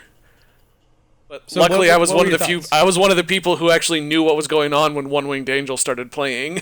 Yeah, as soon as one No, note yeah. hit, I was like, oh, Sephiroth? No, yeah, literally, because and again, going back to earlier about how Final Fantasy is probably best known for its music. You can get, if you know the game, 3 notes in the One Ring Angel, you already know who it is. The moment I heard that song, I'm like, no, you're kidding, right? That This tiny is dot up there is Sephiroth. Oh, it's perfect. But then again, it's Cloud's already in the game. So why not bring his villain? That makes the most logical sense. Yeah. So Can't for get me- rid of him. For me, it just felt like diminishing returns. Like when Cloud was announced, it was a big freaking deal because he represented a legacy character that had nothing really to do with Nintendo. And so it was finally a true sign that no matter where you come from, as long as you've made an impact on the gaming industry, you have a place in Smash Brothers. And Yeah, but that was the last game, not this game. well, Still, yeah, though. but so many other big No, different things no, happened, it's like true. Banjo-Kazooie and Minecraft Steve. Yeah, Steve was a big deal too. So Yeah, I think that was an interesting. So when Sephiroth hit, it just felt like diminishing returns. It was like, okay, I mean, great game. We already have a character from that game. We don't have that many characters left. So it's like, I'm okay with it, but it's just not did you expect me to jump out of my seat for this? We already got Cloud. It's like, I mean, did that like being this said, reveal. he is one of the most iconic villains in Final Fantasy, I feel like. in Final Fantasy for sure, yeah. Yeah, I think. So in I feel terms like of he the- does deserve a spot. I feel like in terms of the franchise, Final Fantasy VII, you don't know Final Fantasy VII, but you know that long-haired silver guy. Actually, a silver lot of- long-haired guy. Just from my own bubble, lots of people didn't know who Sephiroth was. Really? They knew Cloud, Oh. but they didn't know who Sephiroth. Because you know what? Oh, it I was feel like if hilarious. you haven't played It was Final Fantasy hilarious 7 or seeing- watched Advent Children or any of the Kingdom Hearts stuff, you probably wouldn't. Yeah. Oh, it was hilarious seeing reactions of people who don't know One Winged Angel. So they hear the song and they're just like, "What's that?" And then they see Sephiroth and they're like, "Oh, now I'm gonna scream and go crazy." Oh, yeah, that's how you knew they were fake. Yeah. 100%. Yeah, because it's just It's like, oh, if you're I was about gonna if make you a joke that really it was knew, you Trunks. would have known it right there. What? Someone else made that joke too, actually. I was gonna make a joke. Like when I first saw like the sphere just get cut in half, it reminded me of Frieza getting cut in half, and I was just like, oh yeah, it's Trunks. Oh, okay.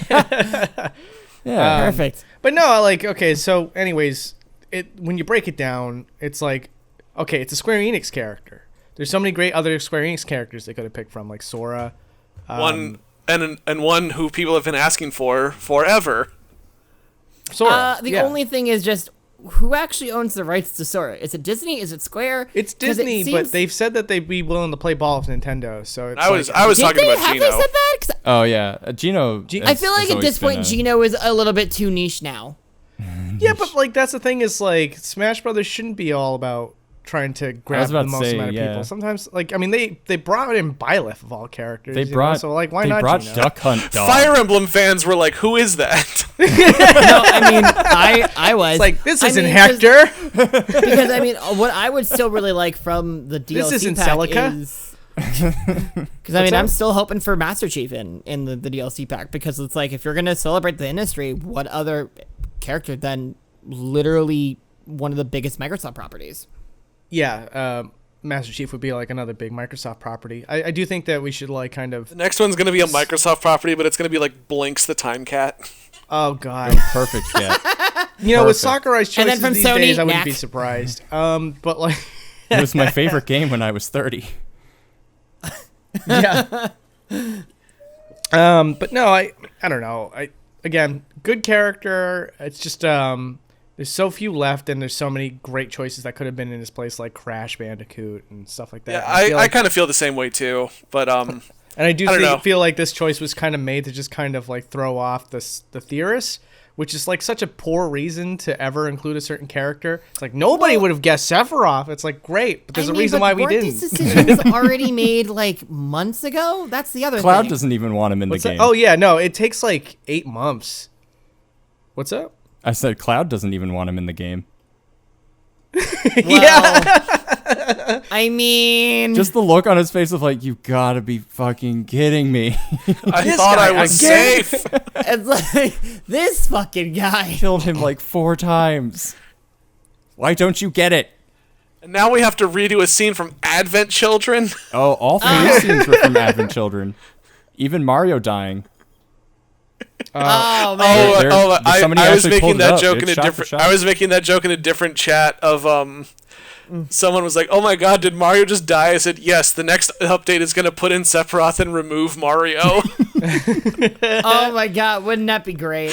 That was so dark, man. And like the fact that they didn't fully commit to it, it's like you're too late. You already put in that imagery in everybody's mind. It's funny that yeah, they, yeah, committed, yeah. that they Now. committed to fully killing Luigi when they revealed Simon. Well, I think. Oh yeah, Luigi's dead too. Yeah, it's coming off of Yeah, the fact so that they- Luigi died.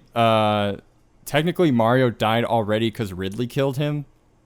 Because like there was. They killed him and right. Mega Man. Yeah. Right. Ridley technically got him too. So, yeah, Ridley's so a this is serial bit of a cop-out. killer. Yeah, Ridley killed the most. I'm so proud of my boy Ridley. 'Cause he got the Riddles. most kills. Good kill, sweetie. You're doing wonderful, You're doing honey. great, sweetie. Don't forget to wash your hands after. Yeah. You're never too big for Smash. 6 claws. 6 claws. Don't listen to the other kids. Yeah. Yeah, but yeah, so like this reveal again, it didn't. It felt like it was a solid choice. I think like the way this had to have been deliberated was like Sakurai was just like, what can I do that nobody's expecting but will still be good? And I think that's how we ended up with Sephiroth. And again, I'm I don't into really it. agree with that decision making. I think that's like there's the element of surprise is great, but at the same time too, it's like if people are highly speculating a character, it's not because we want to get the one up on you, Mr. Sakurai. It's because we want the characters. So It could also be that, because there's still 3 characters left too, and it could be that he has all of them. They have all of them done, and he just decided, you know what, let's do Sephiroth first. that you could be right. Yeah, Third, That's 100% technically. possible. There hasn't been probably good is a rhyme signs to or point to reason. that so far. Again, True. but then Another again, he's all possi- about throwing us off, right? But like the first DLC pass ever, it was Corrin as the last one, and then the last DLC pass, who was it? It was Byleth, wasn't it? Or was he the first? Corrin is from Byleth- Smash 4, not Ultimate. Well, yeah, That's what I'm saying, Corrin but is he- that's Smash the 4. first fighter Byleth DLC is the pass last for one Smash, from 5. 4. Yeah. Yeah, So the first and then ever Byleth is DLC, in the the first last one. Smash Pass was in 4, and that was Corrin at the end of it. Yeah. I'm going over all of the passes, including before Ultimate. Oh, got it. Yeah. Yeah. And then like at the end of the Smash Ultimate Season 1 pass, it was not Corrin. It was Byleth. Corn Violet. again. Yeah. Who? Yeah. Damn so- it, Corn. So if everything goes right, it should be another Fire Emblem character. Yeah, exactly. Maybe And we'll then we'll all finally be get that an axe Snoop Dogg meme wielder. of going, Hector. and then my we'll all boy. be that Snoop Dogg meme going, who? It'll be Sita just for kicks. Marth. That's not Marth? Marth. Which one is Marth? Marth. God bless base god BDG. All right. So, on top of that, I think that was like the biggest conversation, like in terms of what was happening. Universally, yes. Yeah. That was the big one. We have Perfect Dark is coming back. I'm so hyped. Not by Rare. I didn't play the first one, but I really liked the trailer. It looked like a really cool design and world. this is One of my from their new studios too. Yeah. And I know like Perfect Dark Zero was not well received when it came out. But Right. you know, Perfect Dark. It was very slow, and it like the levels were just too long, and I don't know. I played it. Yeah, it was definitely not the fast-paced, frenetic first-person shooting that you saw in like GoldenEye and the original Perfect Dark. It keep was like thinking it's a game we streamed, but that I fell asleep during a lot and got really confused because every time I woke up we were somewhere else. But no, that was Eternal Darkness. That was Eternal Darkness. Oh, that is a very sleepy time game. Yeah. But no, like Is it? I've like never we played were it. in It's ancient very Egypt, quiet. and then I dozed off, and then the next thing I knew we were in Rome, and I was like, "What is this game?" It helps to pay attention. Interesting. I Yeah, with that tried. game, He needs- 100%. It's not a needed good an stream of extra- ours if I don't fall asleep, though. Yeah. He needed an extra Kickstarter that night. We had Back for Blood. Essentially Left 4 Dead coming so back hyped. for Blood. Yes, our two big spiritual successors. Spiritual successors. I'm doing air quotes there. Yeah. Yeah, Sequels. That was a game that like my group that I play Left 4 Dead 2 with, we all were like, so we're all signing up for that alpha, right? And I'm like, and we're all like, yeah, because if we all get in the alpha, we're all playing it together. So I'm very hyped about it. It looks like the alpha, just an alpha of the footage. It looked like Left 4 Dead. It looked pretty good for I'm ready for it. it being for its announcement, you know? Yeah. Yeah. Callisto Protocol being the other spiritual successor. Hey, did you like Dead Space?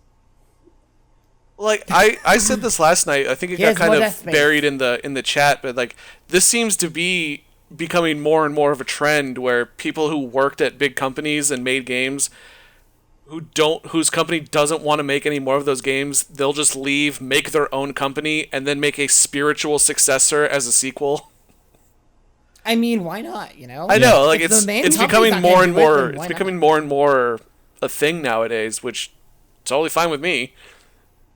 It's unfortunate that the companies themselves don't want to continue the highly into the good IP, so they have to make something new. But it's good that the developers are still moving on and still making that kind of road for themselves. They're working with what they got. Yep.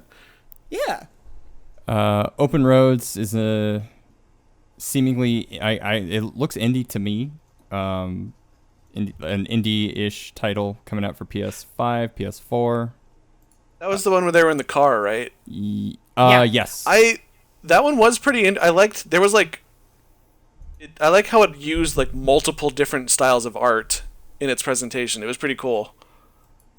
What are you Dragon doing Age. though? I was in the bathroom for this. Totally missed it. It's a Dragon Age game. We were another one of our friends and I were saying before the final announcement. I feel like this is kind of BioWare's last shot with Yeah. the fans. We're like, if this isn't yeah. good, then it's this probably could be it for bad. them. Well, I mean, we say that, but like, you know, they also announce, hey, Mass Effect's still here. Yeah, like I was saying, we said that before the final thing, and I don't know. I kind of still feel that way after the last one too, because Yeah, well, yes, they really need. it's a big they need name, a but good it still one. has kind of a weird taste in your mouth. Yeah. They need a big. They really need these two games to do really well, especially after Anthem just kind of tanked. They need to treat their employees better so that they can take their time making a good game instead of I think relying that's on also their past EA luck. corporate problem, but you know, Yeah. Endless Dungeon because I mean, happened. Yeah, An Endless Dungeon looked pretty good. I Yeah. didn't like the teaser at the start, but once they started showing gameplay, I was like, oh my god. I thought for a second that they were doing a new sequel for Alien Syndrome because it was Sega. And, I mean, it might as well be Alien Syndrome in everything but the name because the gameplay looked very similar and it looks very engaging as far as the 4-player multiplayer goes. I love these top-down shooting games, and I'm pretty excited about this one. I hope that it stays on my radar so I can check it out sometime. Yeah, and I do enjoy them as well. I think I saw just the gameplay. I think I had left the room, and then I came back and I saw the gameplay trailer, so I didn't actually even see the first minute of it where it's, yeah, I'm looking at it now. So yeah, I think hopefully it'll do well. Again, this is one of those games where from just looking at it right now, it looks really solid. It's got a really nice color and aesthetic. So, yeah. Yeah. Crimson Desert takes the award for most boringest, longest goddamn trailer I've ever seen. actually though, Holy shit. We had this joke on my stream where it starts off by saying this is in-game footage or something like that. It's Yeah. like, oh, and so they start off with a mountain and go in-game mountain, guys, and then then they show a castle, in-game castle, you guys. It just That's kept true. going. I was like, in-game river, you guys. It is 5 minutes. Oh my god, it was the longest trailer I've ever seen. And it was so weird because you see people talking, but there's no voice. I'm like, we get it. You didn't finish the VO in time for the trailer. Just ugh. But you had enough time to fill your combat scenes with nothing With but particles, so you can't see what's going on. Yeah. Oh, and the game would Yeah. lag in the trailer. it did. yeah, I noticed that. I'm like, oof. It's I'm sorry, is the trailer lagging? That's always a good thing you want to show in your reveal trailer, right? Yeah, seriously. It's it's we so don't sad. want to lie 'cause- to we don't want to lie to our subscribers who pay for this game, so it will lag, and we will Right. reflect that in the trailer. It's called a lie of epic omission. lagging. It's a feature. Yeah, exactly. Yeah. Oh man, Working that's as so designed. sad because it is a very pretty looking game otherwise. Yeah. But yeah, I mean, dude, do not show off the combat if you're not ready. That was sad. Make That's a sad. shorter Don't trailer. show off game. Don't Yeah, show off gameplay if you're you not could have cut confident. 3 minutes out of it. Exactly. Yeah, don't show your things if you're not confident it's not going to go over well. We've seen this happen before and how bad that's turned out. God, it is so self-indulgent. Oh, 100%. And if you didn't know the franchise that it came from, because I didn't, you're just kind of sitting there going what happened? What is this? Did the stream Right. end? Is it that too? And if you don't know the franchise, you're just watching this and you're like, what is this game? Is it a single player game? Is I it thought an it was- MMO? I thought What it was is Dragon it? It Age looks like, for, I a don't good know, minute. really. Season. I think I Very missed good it. art direction. It looked cool. Yeah. Very great looking environments, but it did not convey it to me at all what exactly the gameplay is supposed to be. Yeah. No, Yeah. yeah, that's also true. It looked cool, but I was just like, what exactly is this? I think it's Right. And if there's context clues within the trailer with the camera and everything, that doesn't sound very interesting to me. It's I like the environments, but I don't want to just take pictures of it. I want to do I things. in would it. like to see more. Yeah, I think that's really what I'm trying to say. Is Yeah. I just need to see what the gameplay really is. And I don't think I got it out of the trailer, but otherwise very pretty game. Yeah. Yeah. Arc 2 got a video game featuring Vin Diesel and a Netflix special featuring Vin Diesel. Everyone. Oh yeah, Okay, The voice let's the talk voice about cast this real on that quick. is huge. Yeah, it is pretty big because Russell Crowe's also in it too. But also, one, didn't Ark Survival Evolved kind of not do well because it had so many performance issues? I don't know. Why is it getting a sequel? it was one of the biggest PC. It may have been Exclusive technically not games. good, but I've heard a lot of good things player wise. Yeah. Anyone I know Really? that played It has Ark a was huge PC following. Yeah, it was kind of one of those games that is like, yeah, this game's it's like a Bethesda game. It's like, yeah, this game's buggy and super weird, but it's real fun to play. Okay. Got I it. never Okay, even so heard it's of like Ark. Yeah. No, I've seen Ark so many places, but I could not tell you what it's about, what the combat's like. I know of it as a game that exists and nothing more. There was a... Well, apparently this one is going to be different than the first one, because the first one was kind of like an MMO style, and this is not. Yeah. Well, I mean, it also... Just watching the trailer of Vin Diesel, like, look, Vin Diesel, he's a good actor, I think, but... he's good at what he does. He's Groot. He's good at what he does, and what he does is Fast and the Furious movies. Fast and the Furious. He's the Iron Giant, man. That was great. And Groot, technically. But like, Technically. looking at him in this game, it's like you see Keanu as Johnny Silverhand in Cyberpunk, right? Like, you see that. But like, But you look at but Vin he Diesel, and you're blends. just like, Vin Diesel, what are you doing here? Exactly. Keanu at least blends into the world. Vin Diesel just looks like he's transcended his character. It looks like he walked on the set and they're just like, well, all right, let's just, you know. Okay, use him. put this on. Take this Roll off. camera. He just came on set with the tattoo on his face He already. just showed up on set like that, and they're like, okay, take one. Is somebody gonna clean that off of him? No, we're gonna roll with it. No, I'm good. It seems so out of place. I got blueberry pie on my spilled them all face. over my face. Yeah. Do you guys know who Vin Diesel is? You keep sounding like Sylvester Stallone. I mean, I'll I get there wouldn't be one able day. to. I wouldn't be able to impersonate Vin Diesel if I tried. Well, it's hard because aside from his voice being very deep, that's really all his voice has going for him. Other than that, it's nothing special. It's just deep. Right. Yeah. Wait a second. So you're saying it's shallow and deep? Yeah, it's like Yes, a whole it's pool. It's like an in-ground pool. Yeah, it's got Yeah. both. Yeah. Oh man. Well, I'm gonna kill some dinosaurs. Nice. I did make a joke because I was like, are they just gonna ride the dinosaurs? And it's like the First and the Furious, like it's a prequel. Just goes really, really far back. And I think somebody No, but the cast is actually really good, by the way. I mean, for the animated Did you guys show, like, catch that what looks- the cast was at the end of the trailer? Yeah. That was for the yeah. animated series. Oh god, it's Well, that's the animated series? that's the animated series. Nice, Yeah. yeah, it's the animated series. Elliot It's- Page, it's- Jared Butler, It's, Russell Never Crowe. it's so stacked. Yeah, they do have some great talent for the animated series then, I guess. But also, the animated series does look like it could be genuinely good, so I'm looking forward to it. It's just funny to me because, again, I've never heard of the first one. So when it was like Arc 2, it was like, oh, what? And an animated series, what just happened? So a game I didn't know suddenly on my radar has a sequel and a special. Right.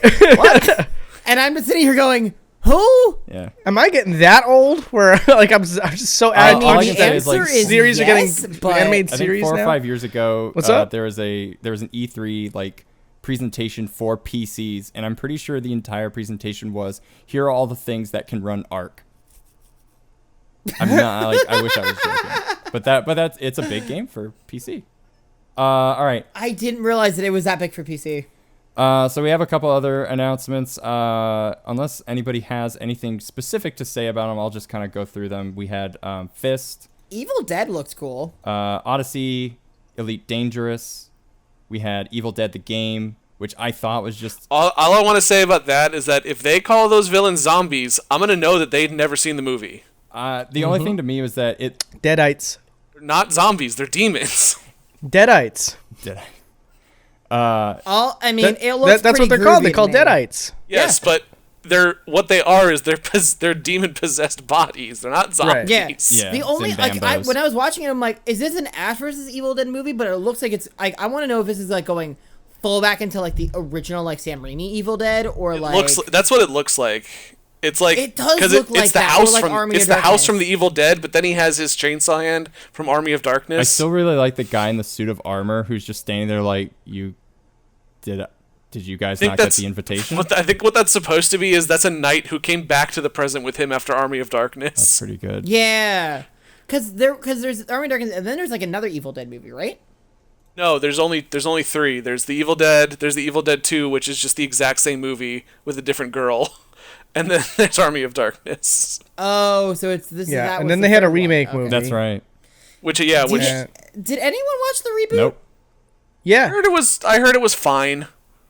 Are you talking about the movie reboot? Yeah. Yeah, I thought it was great. I mean, again, it's not It's very different. quite what you expect if you're like an old school Evil Dead fan, but it kind of invoked the spirit of the movies and it kind of updated it for a modern audience. And normally that's all signs point to bad, but it actually wasn't too bad. I liked It it. could have Good to been hear. worse. Yeah.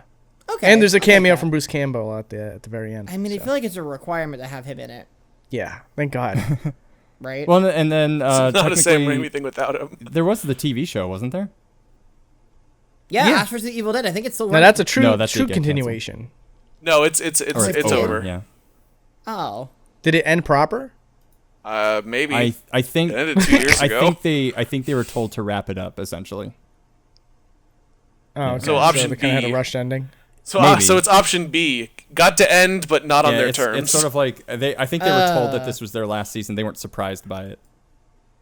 It's the medium between ending when you want and being canceled. Yeah. Or not well, getting it's better than renewed, I just think. leaving something up in the Yeah. air. Yeah. Yeah. Yeah.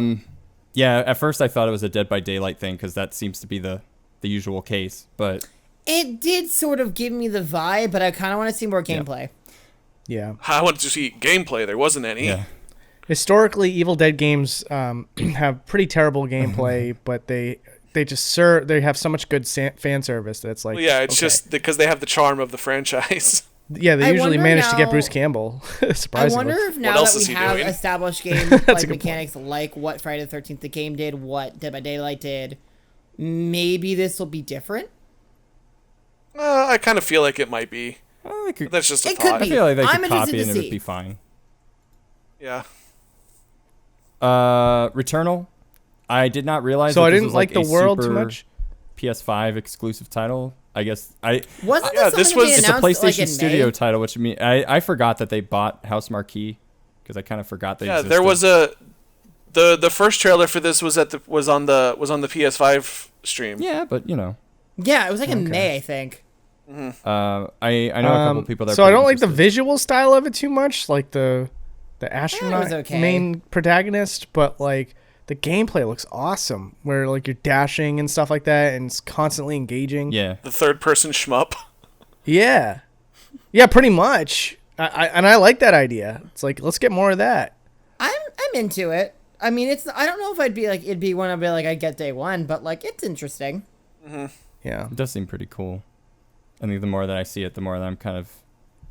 It's weird because like I think when I first saw it, I was just kind of okay, but and I think I still am okay, but Yeah, I know this one will get to a bargain bin pretty fast, so I'll just wait for that. But You right.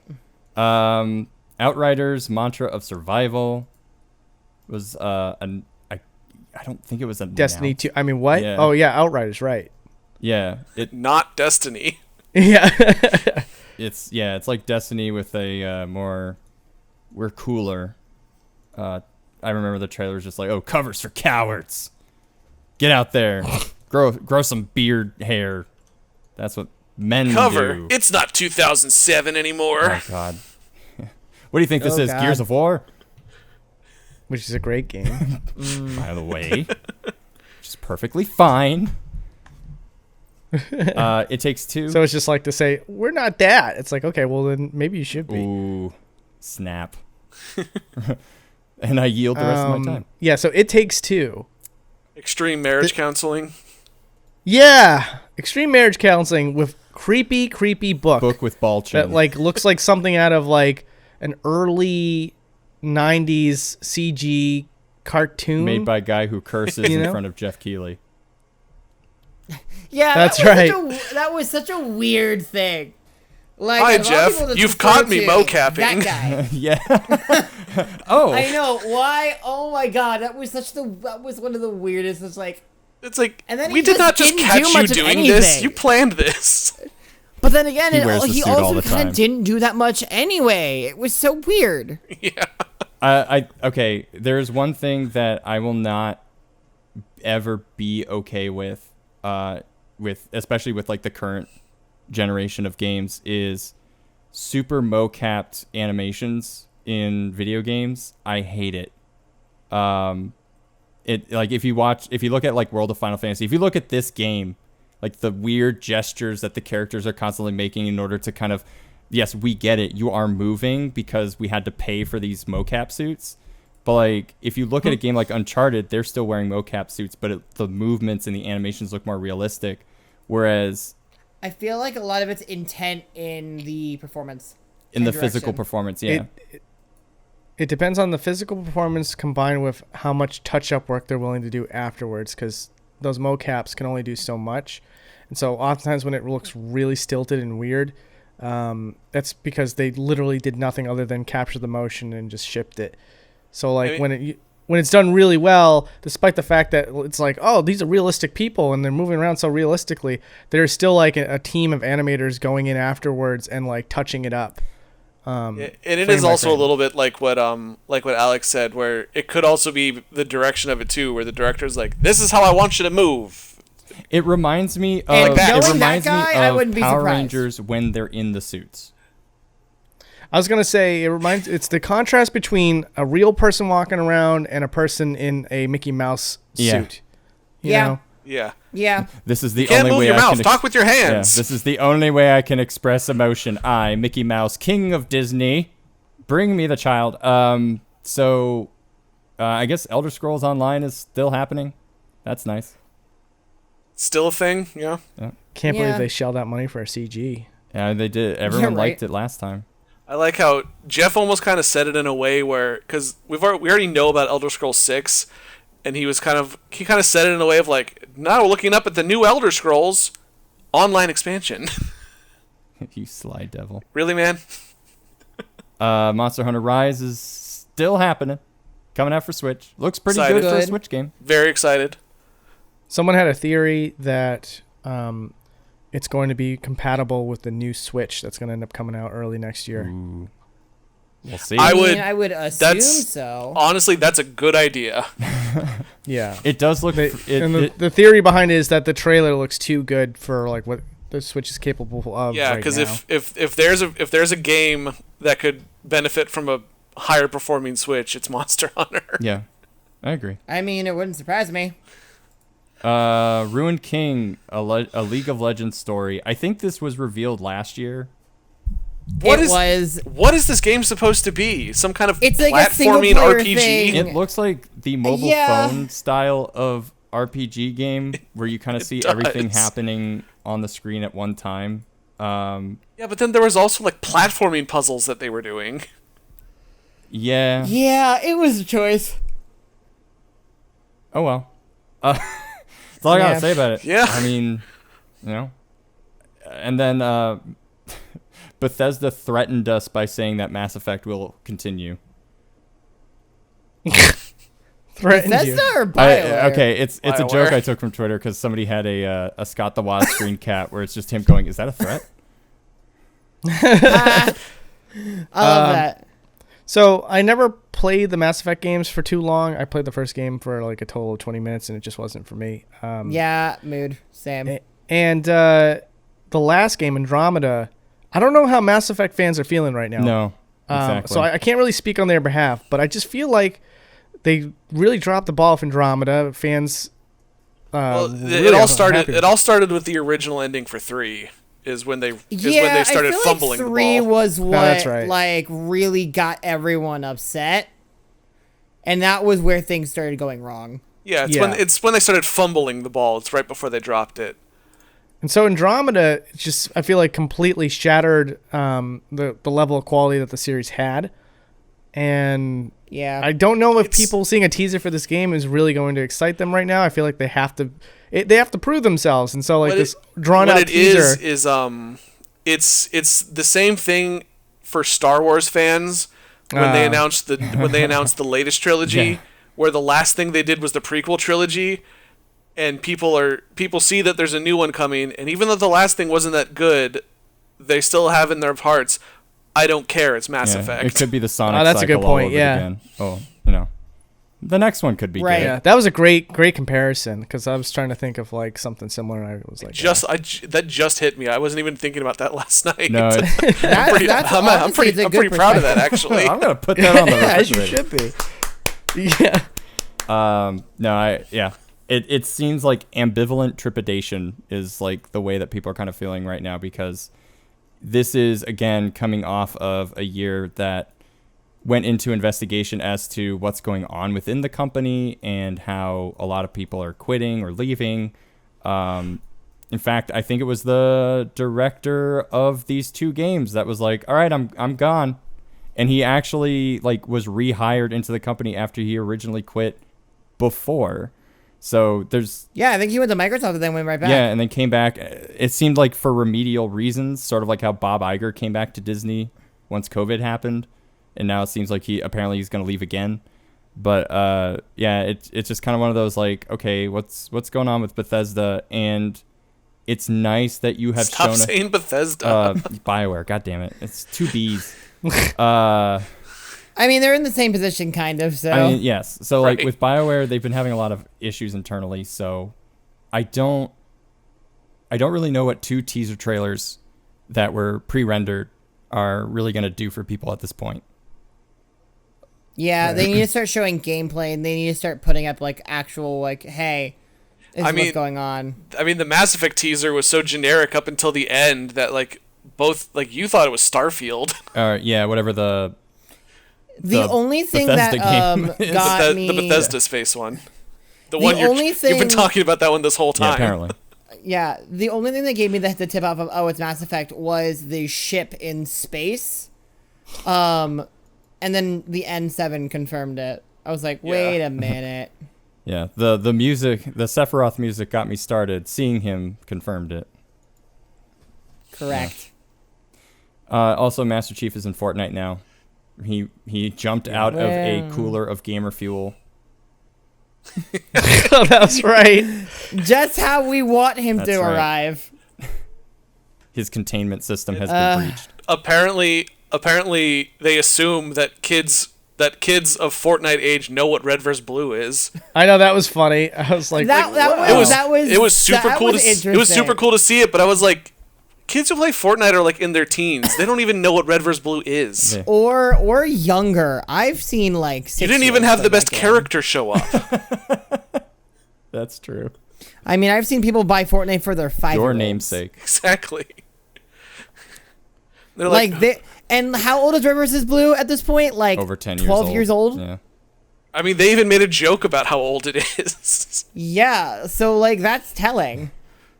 They should have just said, "Oh, we're from a show that none of you probably know about." Pretty much. Ninja was nothing but a babby. You guys remember Machinima?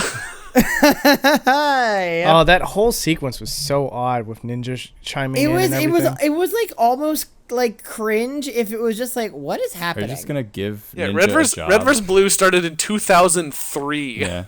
Oh my god. Just a little over 10 years old.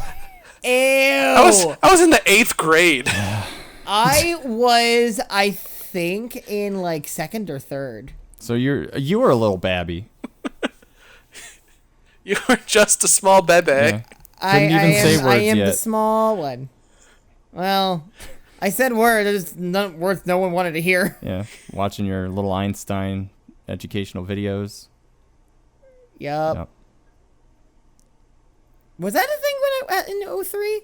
Probably. Something like that, yeah. I feel like it might have been. I don't remember. It was enough to be featured in that Talladega joke that I was clearly ripping off. So that's it for the Video Game Awards. Good job, video games. You did great in the year of our Lord 2020. Like, I kind of stand by what I said in our chat last night. I wasn't able to give the inflection by just typing it, but I kind of like, my review of the show was, it was a show. Yeah. Yeah. Yeah, now that I think about it, yeah, I can agree. I think the one thing that I said earlier was like, this running an award show is not easy to do it live with people coming to your venue. So I can't imagine how much more difficult it possibly could have been having to get this to work in a more online way so that you had all of your people like coming in from a Zoom chat, the world's greatest Zoom chat. And being ready. Yeah. And having good enough your beer. internet that you didn't have problems. Yeah. Oh my god, it was too funny when he first showed like the giant Zoom wall, and there was like half of the people who weren't even there. Reggie had his camera off. It's like he says, "Oh, this guy isn't even picked up yet." It's still calling. Yeah. I will say, like, major kudos to pulling it off during COVID. You know, I think that they did the best that they honestly, it was better than it was for one of the years where he had, like, no funding for some reason. He had to do it in, like, some warehouse that they dressed up, and they had Joe McHale ruining everything. And do you remember that? And they announced Cranky Kong for Donkey Kong. I think so. Was that the VGX Awards? That was worse than this, and like that also had no audience. And you know, Joel was making shitty jokes. Oh, sorry. I said fuck. But he was making really bad jokes about. Yeah. Like he's like, oh, there's no audience there, Jeff. You know, it's like just constantly fourth wall breaking. Yeah, I'll definitely give them one positive too. Is that I was very impressed with how well the remote performances went. Because usually when you have things like people like performing remote from far away, that is usually a recipe for disaster. Oh, And imagine if like both the feed cut out during one of the live performances. Yeah, and both the orchestra and Eddie Vedder's performance went off without a hitch. So Those were that's- definitely I think those were pre-recorded, pre-recorded. Those were pre-recorded, 100%. Because there was like great camera angling and stuff like that. Oh, yeah, also, there's keep that. in mind too, if it was live London, that would have been like 3 a.m. Yeah, that does make more sense. That's right. I feel But like still- I feel like I heard him say they were live, but you know, you okay. can lie about being live all you You want. also caught what's his face mocapping. But again, like Yeah. all of this is like it's peanuts compared to some of the major epic cringe that we've seen like in the Oh, yeah. past. Oh yeah, Oh absolutely. no, yeah, this is a very smooth, it's in a way it's somewhat of a boring sort of show because there were no major gaffes, which I think is a good thing. Screw up, won't you? Yeah, the best thing I can say is that it was normal. like again, Yeah, the most it was weird a thing show. was the That's window a lady. great- Yeah. yeah, that's Window that- lady was. and even then, I that was bet, tame, I and they bet were the being plan safe. was for her to be in the room with him, but then she said, "Oh, I don't have a mask," and he said, "Window." She actually did. She held it up at the very start. So she could have been in the room. So She could have. yeah, she could have been in the room. No, And, yeah. So This but, is my like, next door neighbor, the- Kathy. I don't approve of that mask. Get a new one or sit by the window. The weirdest thing about that whole thing, and like again, I was thinking about posting it to Twitter, but I didn't know if it would be mean towards the developers, so I kind of held off for now. Maybe I'll post it, but like, my thing that like really just blew my mind away is when she started talking, and it was like crystal clear Yeah. audio. Yeah, her I audio was was like, you're so clear. behind What? the window. he handed her a lapel mic through the window. Yeah. I was looking for a lapel That's mic. what I didn't I see was any, thinking and I that was like, too, "How yeah. is this working? Show your work, lady. How is it working so well?" right? Like her I audio got, is a, I, better got a than guy his. on I got a guy on the second floor hanging a boom mic out the window. Right. Perfect. Oh my god! But no. So, anyways, to kind of cap off on my end, I think that the ways they could improve for next year is clean up those esports categories. They don't belong there. Split up the creator category if you're gonna have it. Also, split up sim/strategy. That was very insulting and weird. And it's even more insulting that like a sim game won out of a pool of 4 other strategy You don't even games. go like, here. yeah, I know. It's like, Do you go to school? No, I just have a lot of feelings. Are you even a strategy game? No. right. And you know, like, and honestly, even as a content creator, I'm fine with this. Like, even if I get nominated and I won, I promise you, this is okay. If you're gonna do Flash, awards, make the content creator category a Flash award because it's not as important as the people who make the games. I like to think that I do something important for the internet's sake, but this is the game awards, not the creator awards. So like, I don't need that airtime as if I'm the one that won. They don't need that airtime. Right. I'm sure they'll understand because it's like the person who did composing really needs a chance to be able to. Well, actually, they did have a chance to speak. Yeah, like I remember 30 that. seconds. Yeah. That's You're on true. the clock. Go. And it was, yeah. On the Come on. pre-show. Where's that playoff music? Got a trailer coming in a minute. I said that too. I said that too during Laura Bailey's acceptance speech because she started talking a long time. I was like, well, at least they have a foolproof way to wrap people up. They just end the call. Just fade to black. Yeah, I thought the text messages were from Jeff going like, all right, wrap it up. Wrap it up. Come on. Stop. Right. Wrap it up or I'll end the call. Oh, whoa, lost you there, Laura. Oh, congratulations anyways. You need to stop now or I'm going to give it to Ashley.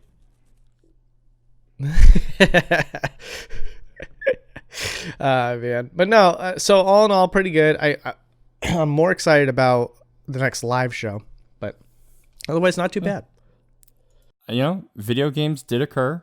I obviously don't agree with some of this stuff, or like with some of the awards, but again, it doesn't necessarily like diminish the work that was put into those games, and I think ultimately that should be what it's about. And it's unfortunate that certain things like, you know, I feel like it should be highlighted or needs to be said that there are certain things that are going on in the industry at this point in time that could be made better for the employees. I think it goes without saying, but I think just having that night to have everyone kind of gather around and congratulate each other on a job well done.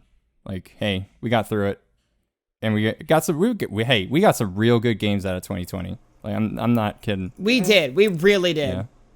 Oh, one of the things at the end of the night that was really cool to see is that just all of the people on Twitter just congratulating each other and then getting congratulated back. Like, Ghost of Tsushima's Twitter was like, "Hey, Last of Us, great job on all your rewards," and they're like, "Hey, thanks, man, congratulations on your art direction award." And like Fall Guys and Among Us were like talking back and forth, congratulating each other. Like, so that's really cool to see. That's what this industry needs. We need more people just like connecting with that camaraderie. Just be good people, God damn it. Be excellent to each other. Right. Hell yeah! In the words of Stop the hate. Yeah. In the words of our lovely Keanu Reeves. Excellent The excellent ones. ones, yeah. Be excellent to each other. Wake the fuck up, samurai. Play video games. All right, well, Yep. thanks everyone for joining me on this call. And you know, thanks. She says, "This is your first time here. How was it?" It was No problem. all right. It was fun. Yeah, I had a good time. So hopefully we'll have you back. And but until then, thanks everyone for tuning in. Thanks for everyone for listening. If you like this, tell your friends. I work hard too. I don't know how to end these. Anyway, You work very hard. You work very hard. I'm on very this. tired. Good night, everyone. Adios. Bye. Unless you're in the car, don't Bye-bye. go to sleep. I don't know if you're listening to this in your Please car. don't.